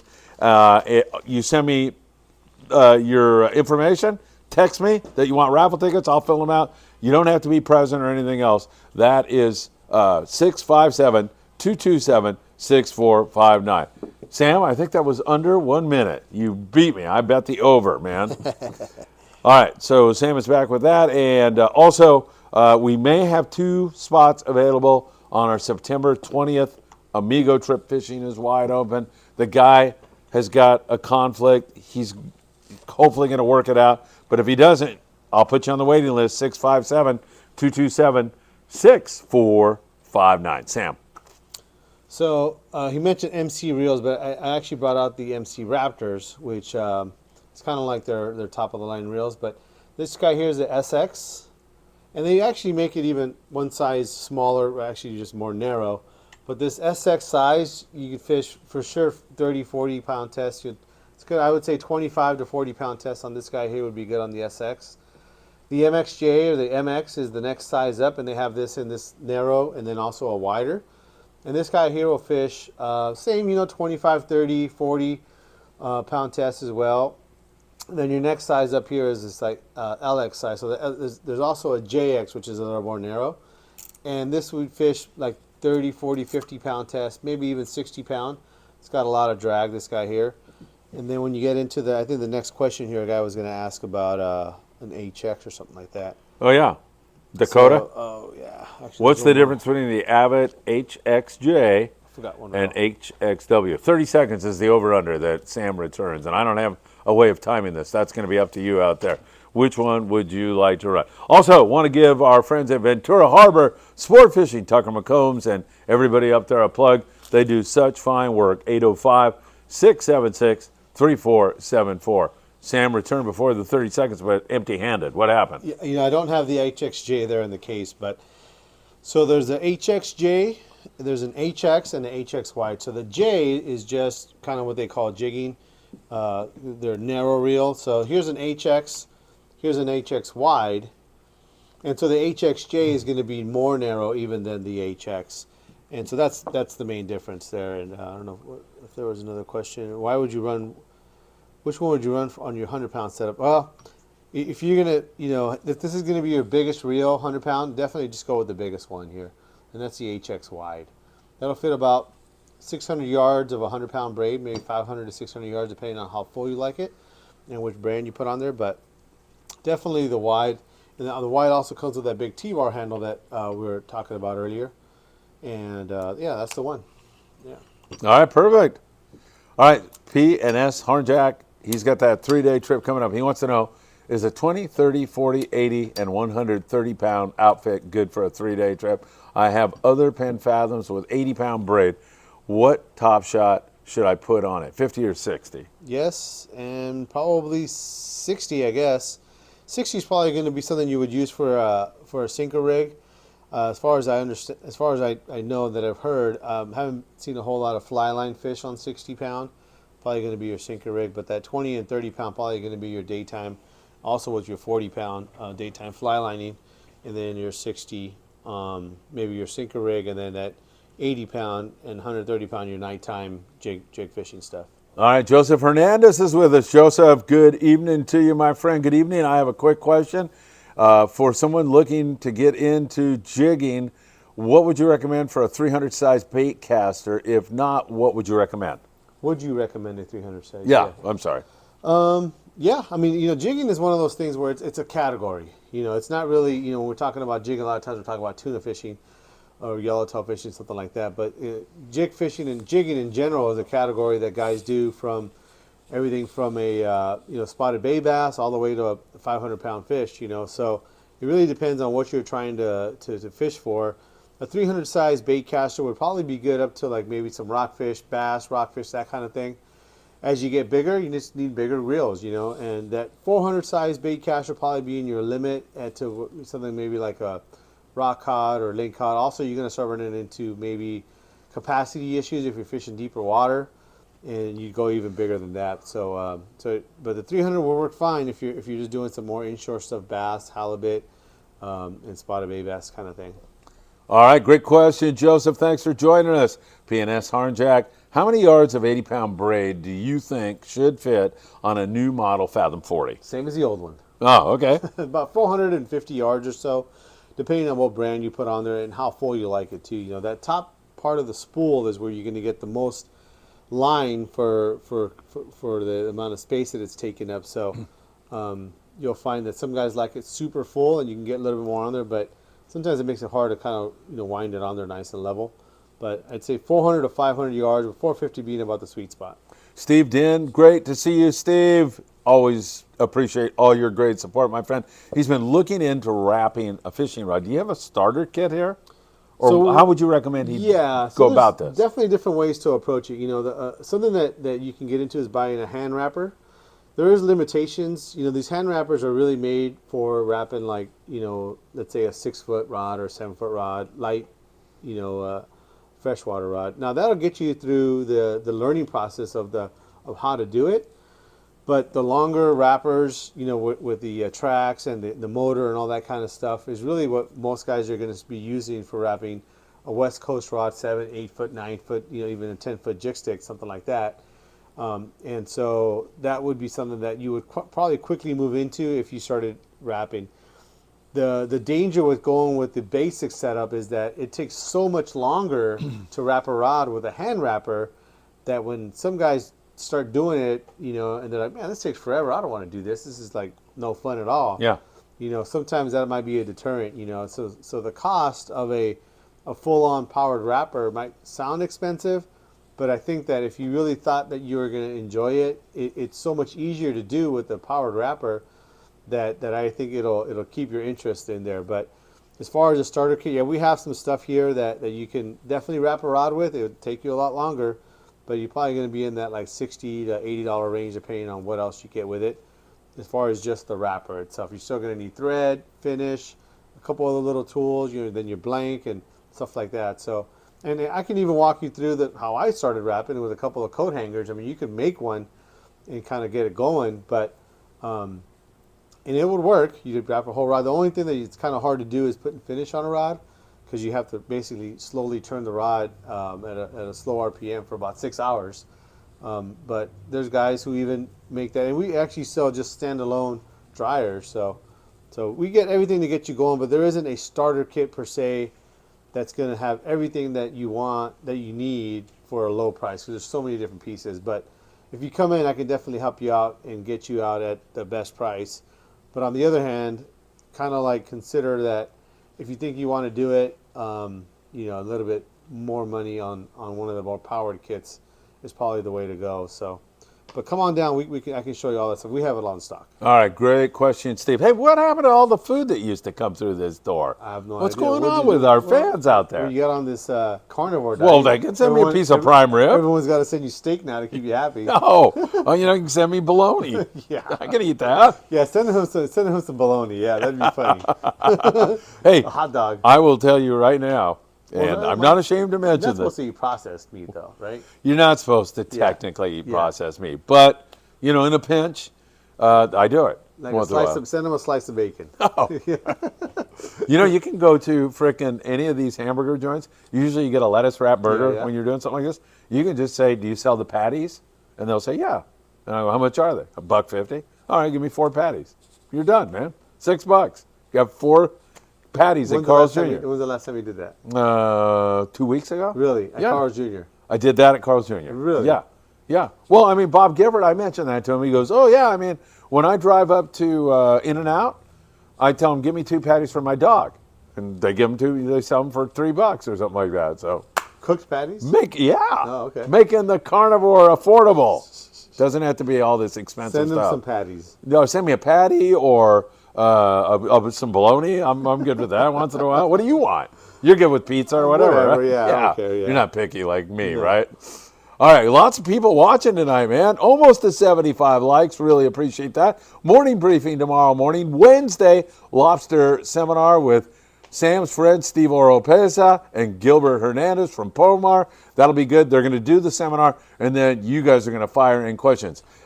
Lee Johnson had smoked marlin in Hawaii for breakfast. Sounds good to me. Fish Cedros a few years ago. Awesome trip. Man, I'm so gotta happy you go. covered that. You gotta go. I'm dying to go. Yeah. I you know me, so I like to fish, and I love Mexico, and it just sounds like such a cool awesome. part of Mexico. Yeah. Right? It's such a unique situation there. Yeah. Freddie, Holy Spirit, fire. I think this is our Coast Guard guy. Freddie, is that you? Freddie, I can still see the smile on your face when you threw that Dorado on. I think that's you. It's great to see you here. You guys got to come and be part of our studio audience here. We had to fight it off tonight, right? There's so many people here tonight. Yeah. Yeah. There's only one seat left. Can't even, yeah, there is. That's it. All right, let's see. Shant says, just got back from Pier Point Landing off the Enterprise. How'd it And go? Shant doesn't give us any information. Probably had 562 bluefin tuna. Shant, come on. Quit teasing us here. William Padilla, I got a Shimano Speedmaster 8 spooled with 50-pound braid, and I was thinking if I find a heavier line the same diameter as the 50, would it be a good idea to change the heavier line? No. That Speedmaster 8, that's kind of what I was kind of bringing up earlier. That Speedmaster 8 really is something you would fish maybe 25 or 30-pound test with, maybe 40 on the high side. And that 50-pound braid, it should take about 300 yards of that. That should be more than enough for whatever you should be doing with a reel of that size. You know, if you want to fish heavier line, you want to fish a bigger reel. You want to go to the 12 or the 16, something that has more drag, lower gearing, you know, basically more power, and that's kind of what I would look towards. So fishing anything heavier than, let's say, 30-pound test on that reel, to me, you're really kind of testing the limits of it, and I just go to a bigger reel. Omar says, hey, Sam and Phil, nice to see you guys again. Do you have specific recommendation for an overall 30 to 40-pound rod to pair with my Fathom 15? Thank you. Omar, Yeah. good to see you, by the way. Something going to be in your 8-foot length and rated something like a 25 or 20 to 50, 25 to 60, something like that would be great. All right, perfect. Shant is back. You shouldn't have chewed him out for not telling us what they did, Sam. That was very rude of you. Only rockfish, saw boils near Catalina. I think we're back, Sam. Sorry about that, ladies and gentlemen. Do you see anything happening? Are we back? Let me see. I think so. I know so. We're definitely back. All right, something happened with our Wi-Fi, but we're back. I'm pretty sure. Yeah. All right. Thank God. Sorry about that, everybody. Had a little streaming problem there. Every once in a while, that will happen. But we are back, and we have maintained our magnificent big audience, Sam. So where were we? All right. Here we are. I got it. Did you answer that last question? I think so, yeah. Raul, Phil, Sam, glad you guys are back. Well, let us know if you guys got the answer on that jig stick or jig Oh, yeah. reel Yeah, we may have gotten cut off on recommendation. that. If I didn't, then we'll repeat that. Yeah, please. Raul says, Phil, Sam, glad you guys are back. So on Sam's trip to Cedros, what are we looking at price and for how many days? Yeah, I forgot to ask that. Good question, Raul. So my trip left on Tuesday, come back Sunday, and we fished Tuesday. So that's Tuesday, so that's Wednesday, Thursday, Friday, Saturday. So that's 4.5 days fishing on our trip. That was, I think, $31.50. And then, you know, you're going to have some expenses going down there and all that stuff. But I figured I spent right around $4,000 when I was all done, all said and done. Gas going down there, tips, beer, all that kind of stuff. Was probably right around there, about $4,000 or so if I had to kind of guess at a roundabout price. And they have shorter trips. That was a longer trip. So I think they have like, that was considered like a 5-day trip or 6-day trip. But they have trips that are like 4 days and 5 days. And like I was saying earlier, you know, I mean, depending on what your outlook and what you want to really catch for down there, you can probably do it in 2.5, 3 days for sure. If you want to kind of get out there a little cheaper. But let me look at this here. What are you doing? Say something. Oh, okay. Hey, don't forget, morning briefing tomorrow morning. I'll be up at daybreak, researching all night tonight for you, talking to Diego Nuno in my sleep on board the Royal Star and all the other boys who are out there. The Amigo today, by the way, some guys threw the towel in and didn't go. The Amigo went for it out of 22nd Street Landing. Last time I talked to Mark Paisano Jr., they had 20 nice bluefin on the boat. Said it was a little breezy when I talked to them early in the morning. I'm not sure if it got breezier as the day went on, but they still managed some pretty good fish. Yeah, Sam. So I was trying to see if they had a price on the brochure there, but it didn't on the for the Cedros sport fishing. Oh, okay. Very good. But you kind of figured it out, right? Yeah, more or less, yeah. All right. Guys are betting over and unders. Of course. Oh, Scott Bukert is here now. Thank God the show must go on. Tim Malone, I'm going with 300-pound leader. Is that overkill going on the Legend next week? I wouldn't describe it as that. I mean, it's definitely going to work just fine. Overkill would mean that it's, because of that, you're not going to catch fish, and I don't think that's going to be the case. I think you're good.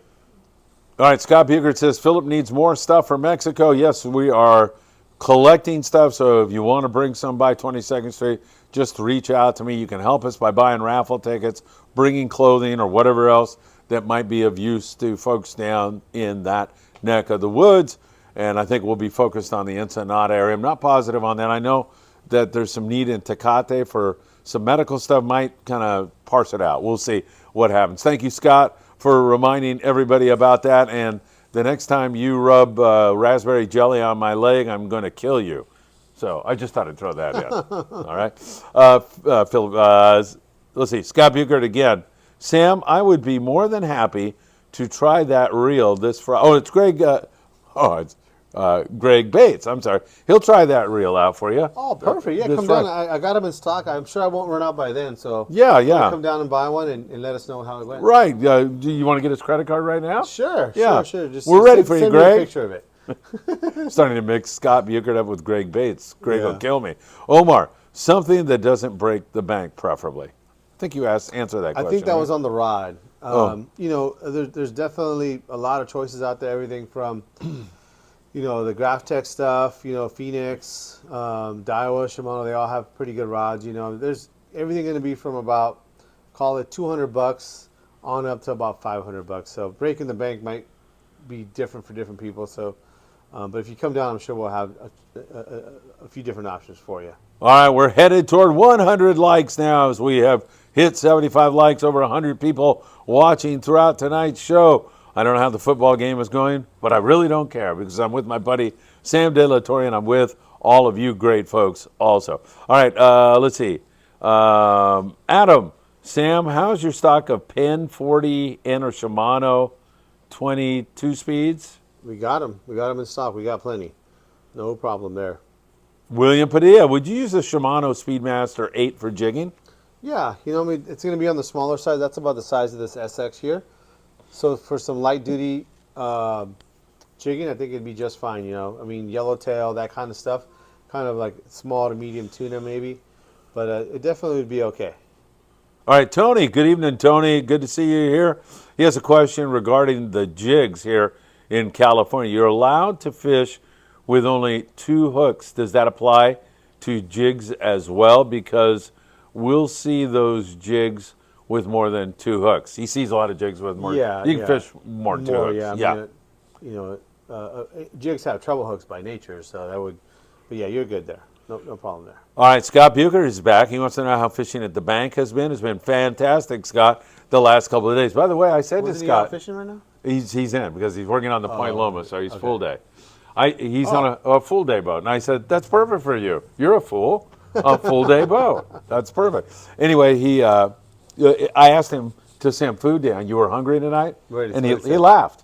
He laughed. did? Yeah, he said, "Sam, get your own stuff. Screw Don't that you guy. know?" Yeah. Screw And how that many guy. times have you given him a discount and helped him out? Every single time? Right. Every single And time. you want to, something from Taco Bell or something, and he Yeah. laughs. I know. Oh my God. Scott. Go ahead, take off on him. I already got even with him that night at the restaurant. Jimmy says, what size hooks for live bait on a 2-day trip out of H&M? So The same as a 2-day trip out of Fisherman's. Yeah, same one. just yeah, kidding. yeah. But different from C4 though. Yes, Yeah. that's right. C4, you got to switch it up. So you're gonna want to have hooks. He's for telling your- us he's fishing out of San Diego. We're Yeah, kidding you, yeah. by the way. So you're gonna start off at your daytime fly line stuff is gonna be like a size 4 owner Mutu, would be about the gauge and the size hook you would want for your daytime fishing. 25 to 40 pound test, 50-pound test even on that thing. But you also might look into getting some lighter weight hooks. Sometimes that daytime fishing can be a little bit on the picky side. And if you're fishing 25-pound test, can't get a bite. Sometimes you can even go drop down to even a smaller gauge wire. Maybe not a smaller size hook, but the smaller, thinner wire hook. And then you get into your afternoon fishing, or even early morning with the fishing that drop shot, sinker fishing method. You can go to a little bit bigger hook down deep. It doesn't seem to matter that the hook's a little bit bigger down there. A 3.0 hook or something like that, up to about a 5.0 hook, depending on the brand. And that should take care of pretty much all of your hooks. You can also sometimes carry some like size 2.0, bronze hooks, some cheap hooks. Sometimes that daytime kelp patty fishing can get to where you can burn through a lot of hooks. And so if you happen to be on that kind of trip, you might want to have some of those cheaper hooks instead of burning through your more expensive hooks. But that pretty much covers you as far as which kind of hooks you're going to need on that kind of trip. All right, Scott Buchert is back. He's going to be with us tonight, I can tell, Sam. He says, good tuna near the coast. Now, Scott has just returned from a trip on the Point Loma. You think he'd go into a little detail. Something more we than had that. 22 yellowfin and 6 bluefin. They were biting the light line. We saw foamers off. Say something to him. He just wants to be there. Boy, that guy, Scott Buchert. Good dodo fishing in Mexico. I can't tell if that's a question or if Scott is telling us it's good dodo. Scott, I'm going to murder you tonight. Tony, I was supposed to be fishing aboard the Freedom, but was canceled. Does anyone know what went wrong with the boat? I don't think anything went wrong. I think Weather? I don't want to. Yeah, they canceled because of weather. The weather was coming up. Maybe. So I think they were worried about the weather. So I think that's what it was. But I don't want to speak for those guys. Maybe it was something else. Big Duke X or Big Duke 10. Hey guys, a bit late to the party, but I'm here now. Good to have you here, Dakota. Would you go up a size from the HXW for your 100-pound rod? Not really. I mean, if you're going to stick with the Abbots, I think that's the reel I would use. A lot of guys are starting to fish more like your international style reels, like an International or a Makaira, and those are going to be a similar line capacity, but with just bigger guts and lower gearing. Now the Abbott, they make a 3-speed as well, and that one works really, really good and has that extra power in that low gear. But a lot of guys, like I said, they're fishing that 16 or even like a 20 or 30 size reel, but that's definitely going to be on the bigger side. And you probably have to go to a different brand. Avid does make their EX reels, but they're definitely a lot bigger. Maybe like a 50. They don't really have an in-between size. They have the 30, which would work okay, but I think this HXY is plenty big. Insane 153 says, hit that thumbs up button, and I concur. Let's get it up to 100, you guys. Thanks for everything, Dakota. Thanks for answering my question. My daughter, Harley, thought it was the coolest thing hearing my name on the TV. Hey, Dakota. Hey, Harley. How are you? It's great to have you guys with us for sure. Tim Marquez. Tim, you are so right, man. Yeah. You're reading my mind, right? Sounds like a future Friedman Adventures charter. How's that work? Do you just sponsor the trip or what? Same thing, yeah. Did you collect all the money or you have them go through her? Yeah. That's good. Yeah, it's easy. Yeah. You should call her, but I think that would be a nice arrangement. I think so too. Tim, I'm on it. I love it. I think you're absolutely right. Jeremy, good evening. Thought I was going to miss this. Don't remember, Jeremy, we're glad you're here, by the way. Don't forget, you guys, this show is immediately archived. You can go back and watch it and bump us up to 100 likes after the show. But great to see you here, Jeremy. We did freeze up there for a little bit. Everybody was panicking, but we're good. You guys are choppy. Yes, I know. Well, what can I say? That's Sam. He's the choppy one. This guy's pretty choppy. Okay, and we're back. Sorry, Sam, you cut out right after my last question. True casting reel jig stick, $400 price range.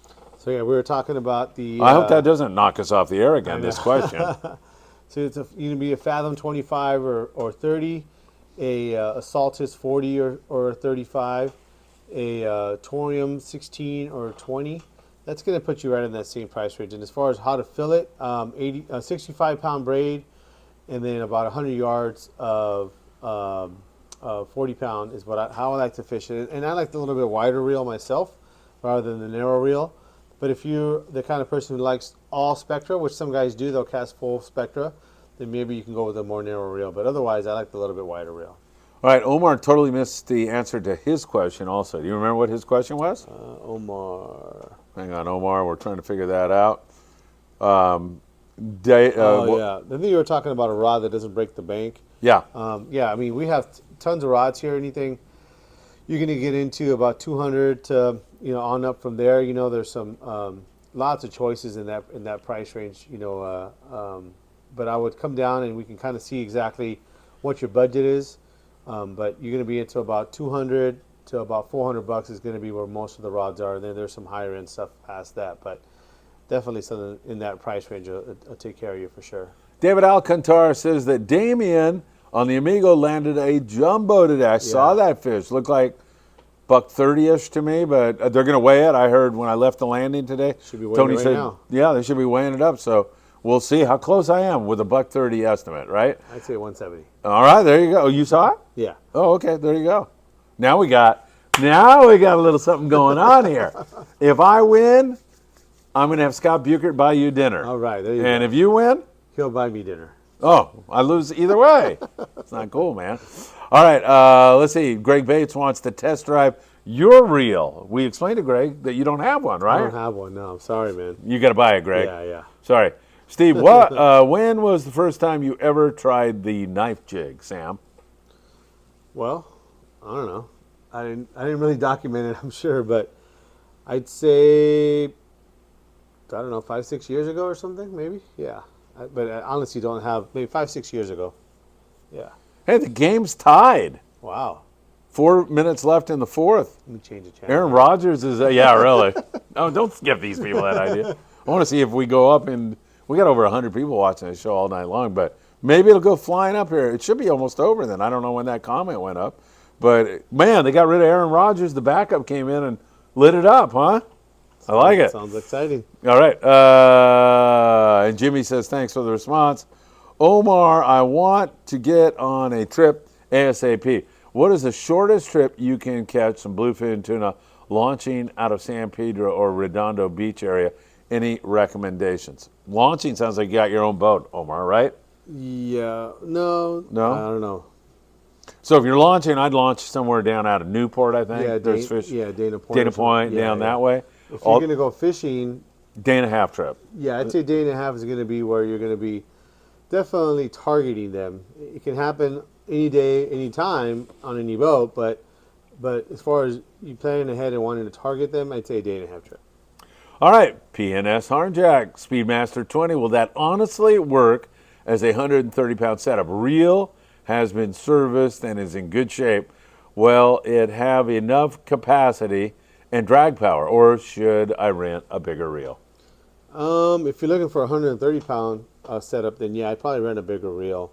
That reel there will probably take enough 100-pound, but I will say that the 100-pound should be all you need. I don't think you're going to need something bigger unless you're going to fly the kite or something like that, or maybe troll a Mad Max or something.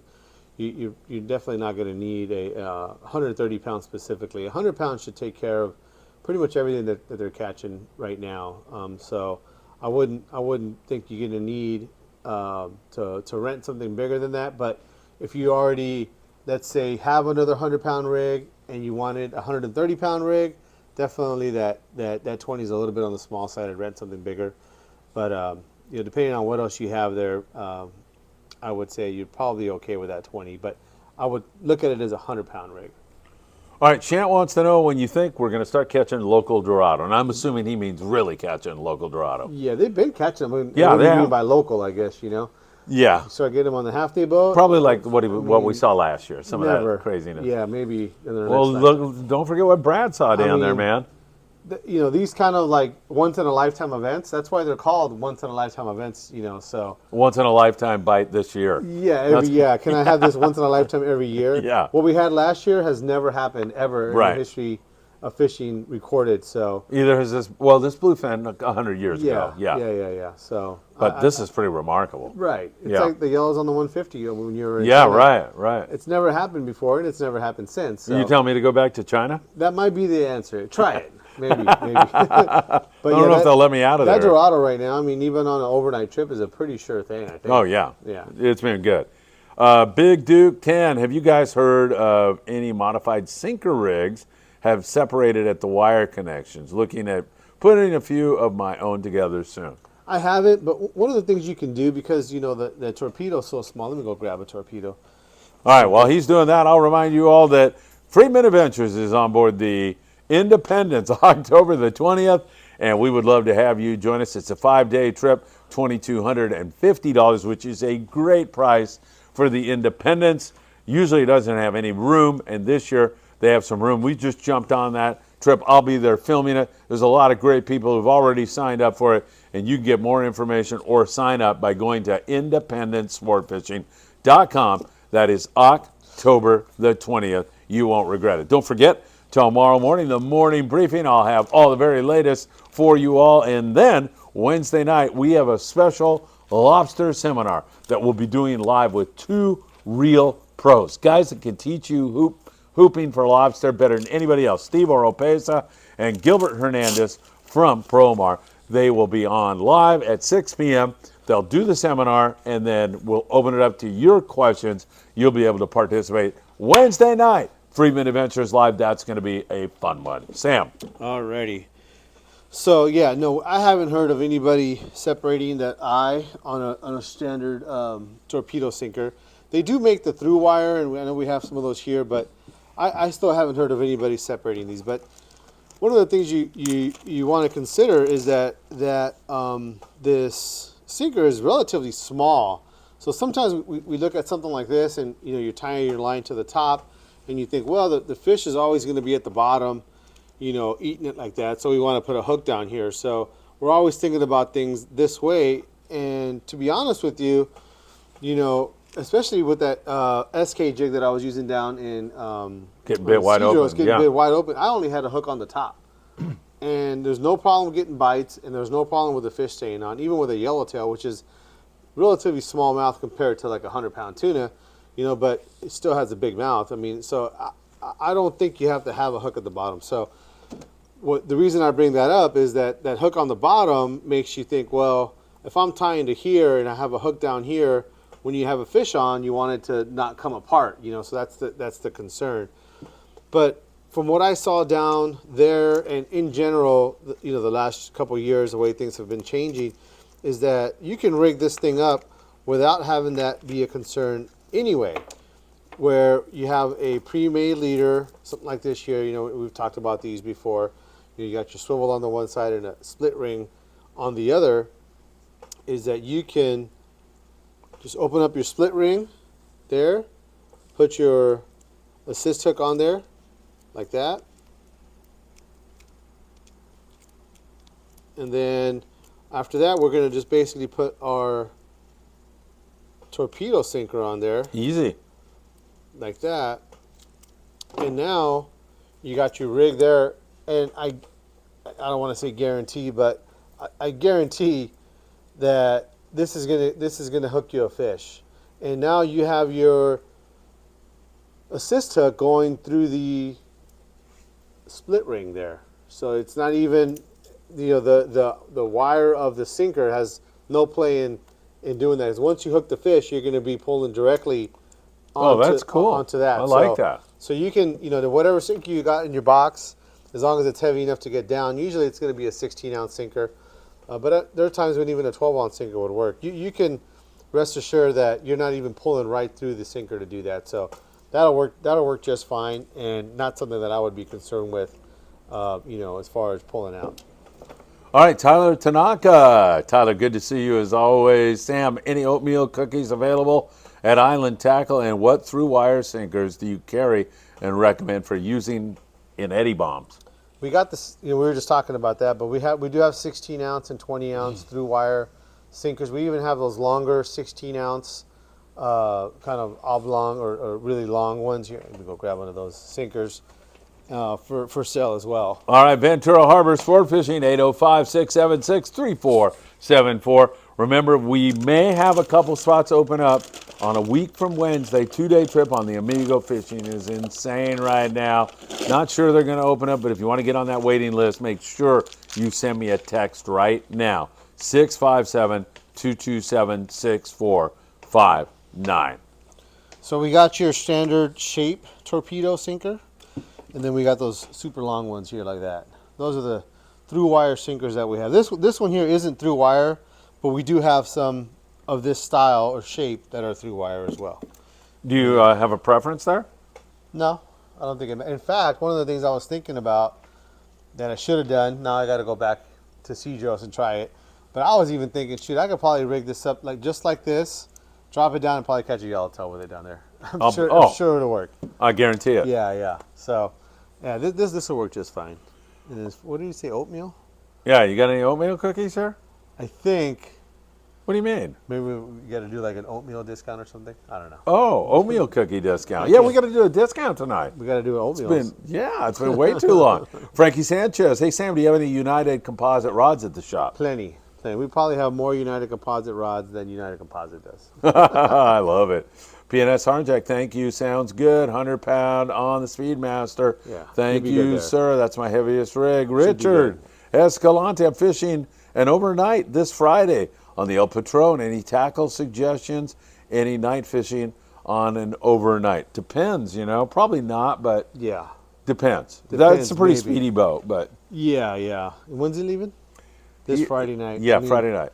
Gosh, you got to watch the fishing and see what they got going on. I would definitely Watch that morning briefing guy. that morning. He's briefing, really on top of it. Watch it that morning for sure. Yeah, but even talk to the landing, see what they got planned.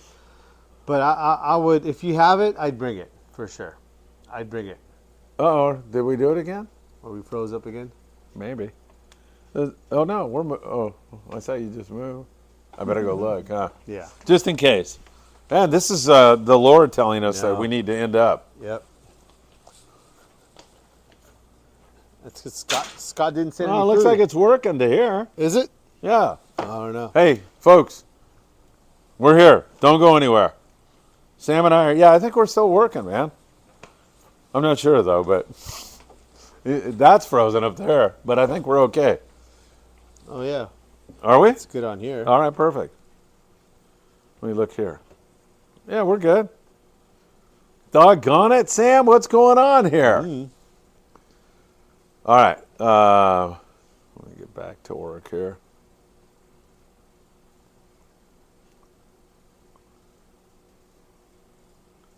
Okay, what are you doing? Hey, we're still on. We're trying not to find where we're at. All right, that's what I'm doing too. Hey, we're right here, everybody. Here we go. Tim Marquez, I believe. Yeah. Yes, Tim says, I picked up consignment rods with Sam for great prices.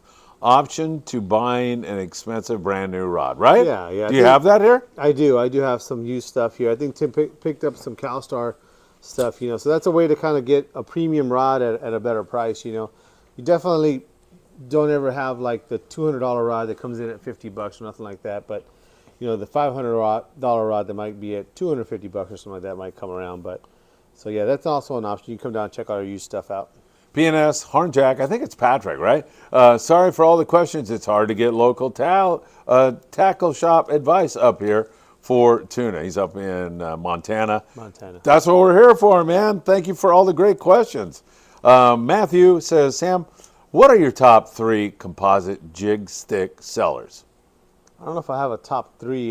They all sell pretty well, but we have CalStar, Seeker, United Composites, Phoenix. What else sells really good over here? And then we do sell some of the Shimano stuff as well, but that's probably our top 4 or 5, I guess. All right, perfect. Can you see how many likes? My thing's frozen. We got 5 likes. Oh, that's it? I got 75. You can't see? Or you can? Let me see.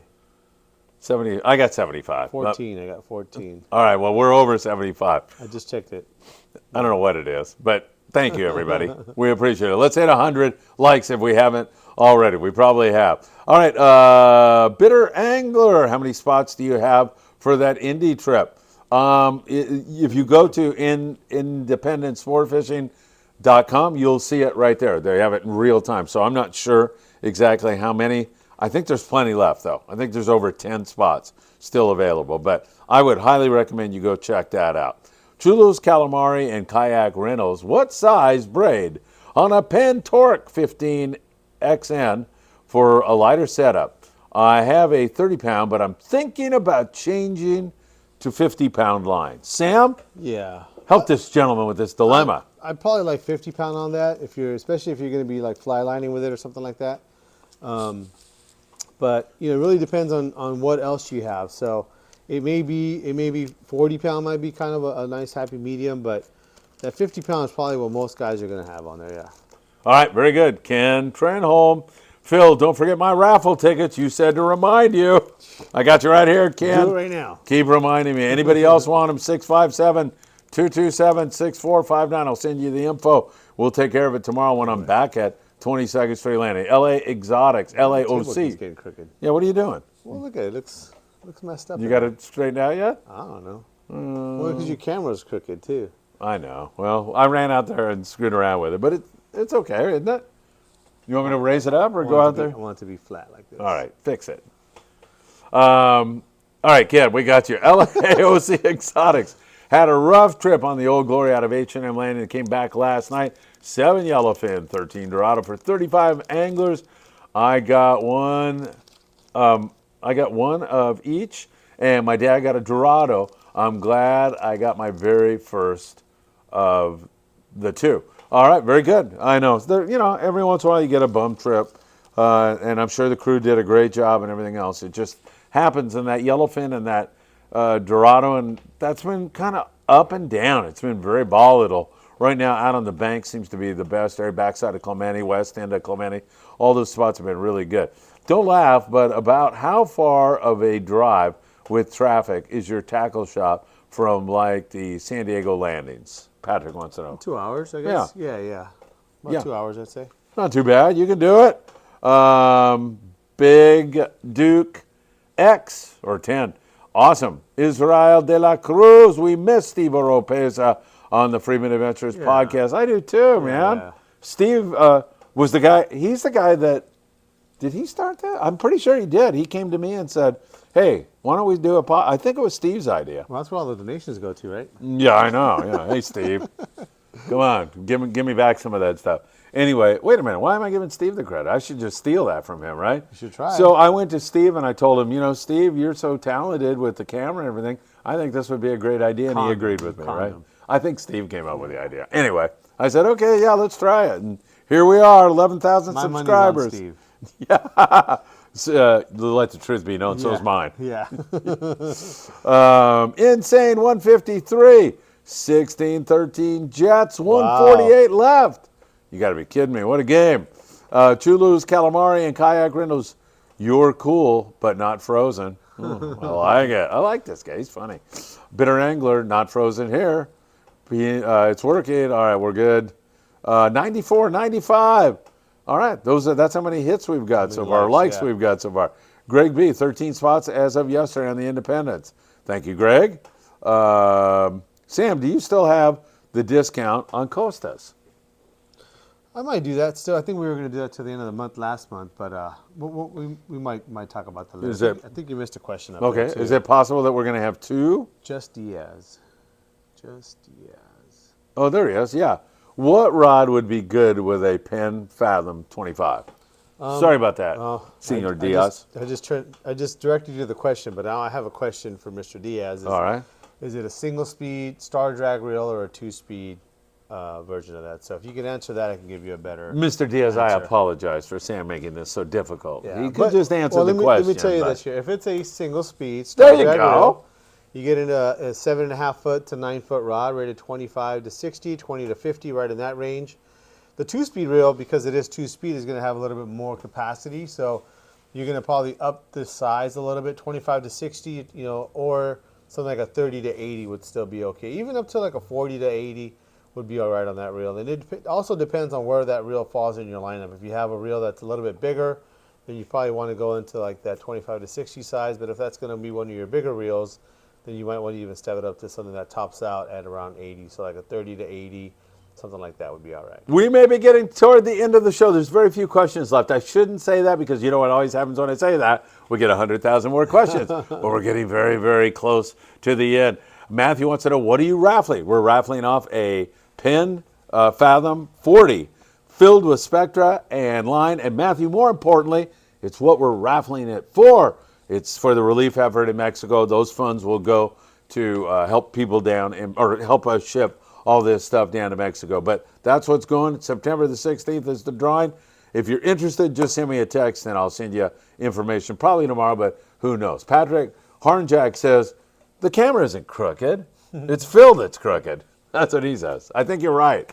I agree 100%. Blue Sky, Sam, I like 80-pound line keeps you more straight up and down when jigging. 100-pound was hard to keep straight up and down, but a 350-gram jig. Thoughts? Bigger jig.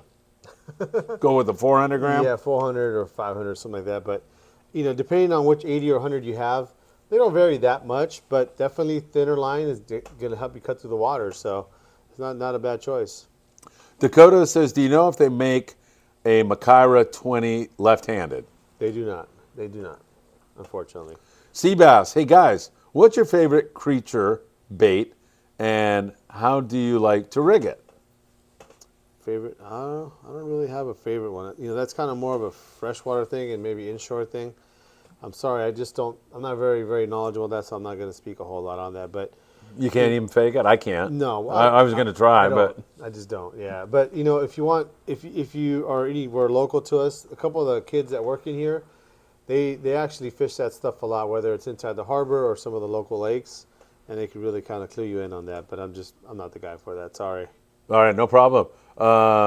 Greg Bates giving us the thumbs up. LA Exotics thinking of getting a torium for surface irons. Rod recommendations, please. Yeah, you're going to be into a 9-foot rod, something rated like a 30 to 60, and every brand has one. So it just depends on kind of your budget and kind of what kind of brand rod you like. I like P&S Hornjack. He says, how many knife jigs do you honestly, not your usual crappy answer, you know, Sam, I want you to be honest for a change.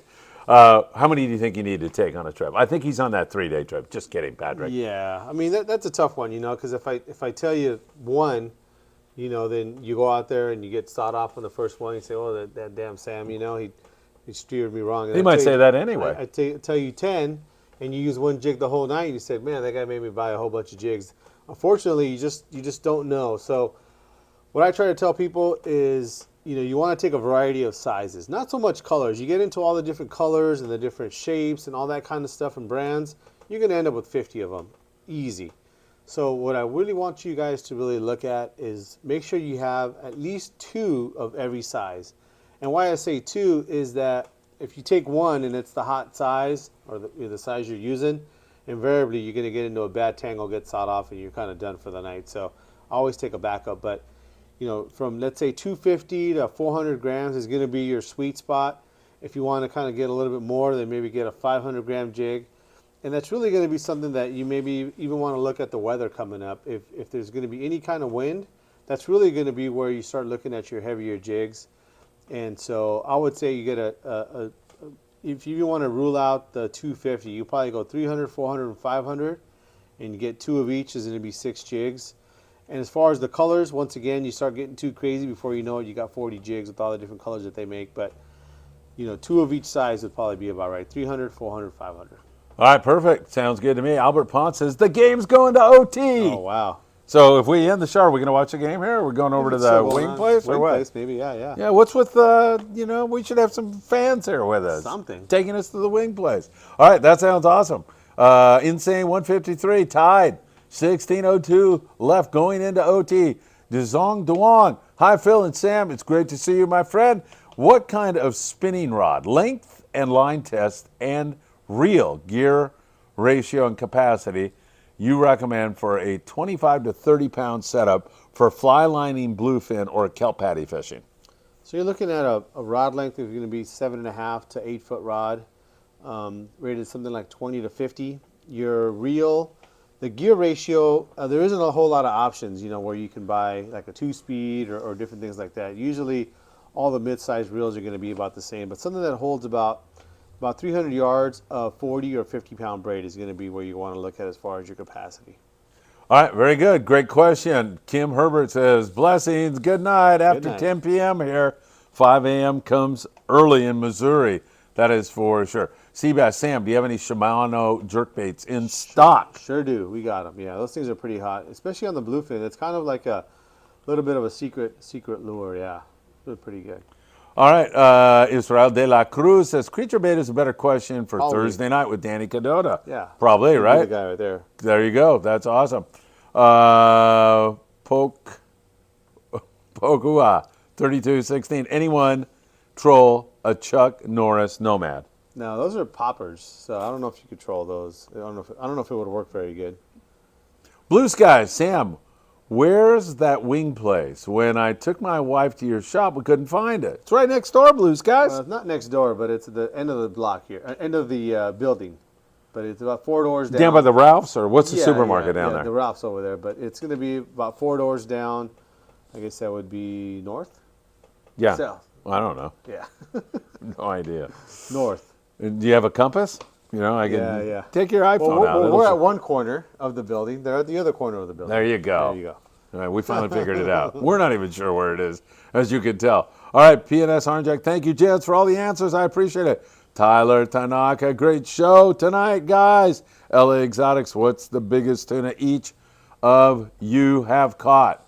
Mine's not that big. I have never fished this stuff. Yeah. I'm always gonna videotaping. go? I'd say like maybe 70 pounds back on the Conquest with Joe Chape back many years ago. You know, when we were Yeah. fishing regular gear Regular with mono. 30, 40-pound mono. Yeah. Yeah, exactly. I was lucky enough last year on my 11 day. I got a 220. That's a nice yeah, one. a big yellowfin. That was pretty cool. And bluefin? What's your biggest I bluefin? think about a 170. That's nice, like man. that, yeah. Yeah, I might have to break down on the independents and catch a big one. You should. Just so I can finally, you know, Yeah. when somebody asks that before question, it's I don't have to gone. say, oh, yeah, I got Well, it's not only that. You can't wait. Yeah, till that's later. true. You gotta That's do true. it now. Well, 5 days, come on. I'll get enough video where I can say, You say that now. Before you know it, it's like, well, we're not fishing this anymore. You're not, Yeah, I know. You may not fish it every day. I know. Well, I'm on the Amigo coming up here pretty soon. Who knows? do it Maybe I'll get a sometime. chance there. All right. Rand, looking for the ultimate real, accurate 12 or 3-0 for 30, night, yeah. 30 for night time bluefin tuna fishing, and maybe some other trolling. Finally, I'm starting to read like a moron. I knew it would come. I definitely do that 30. That 12 is definitely going to be way too small for trolling. That 30 is even kind of on the small side, but even for that nighttime fishing, I kind of like the 30 even better. So I'd go with the 30 for sure. He says, Ross, Jen, Ross, good to see you. He says that wing place is good. It is. Then he asks a question, which one? LA Exotics. Damn. That's somebody else. Yeah, damn. Oh, it is? Oh, yeah, you're right. Rand, which one? Which one what? I don't know. Let's see. That's the one. That's it. Yeah, it's that one, right? Yep. Yeah, the one on the left. Yeah. That's the one I like. LA Exotics. Damn, a bigger yellowfin than bluefin. How long did that yellowfin take you to land? That was about a half an hour. That's not bad.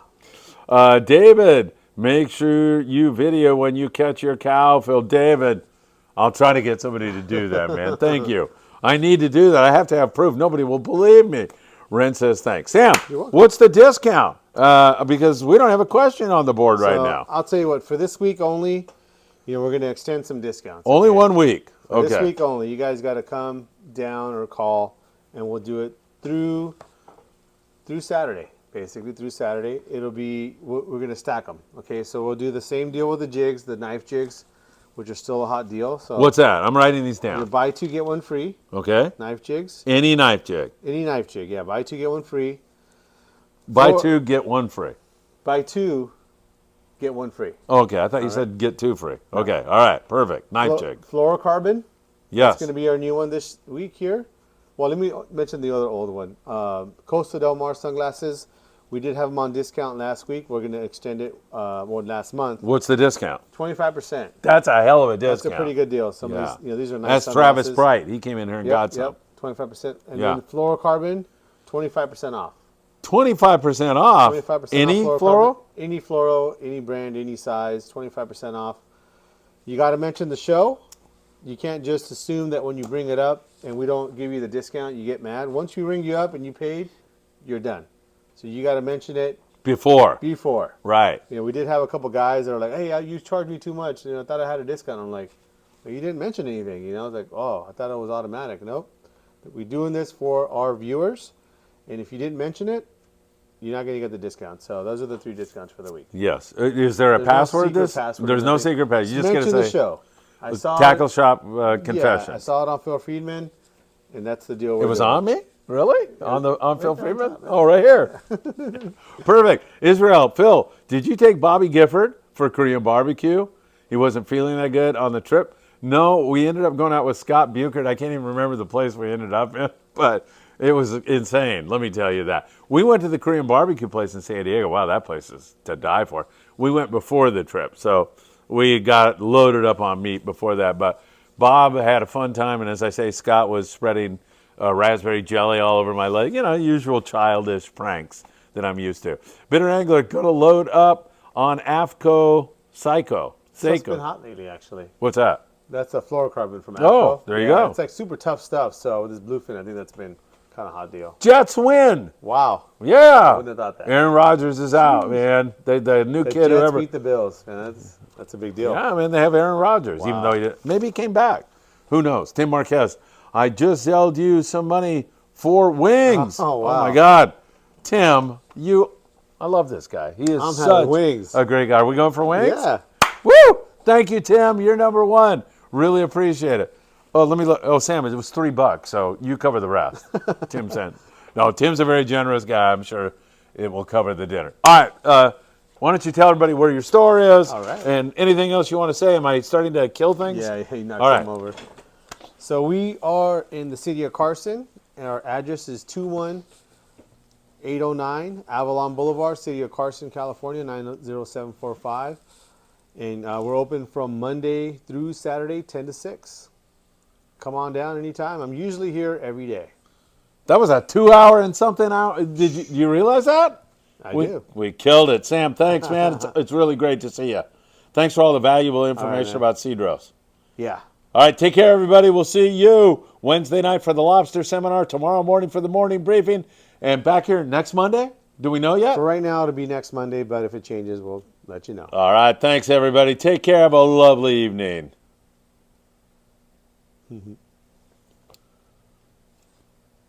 And say goodbye to Scott.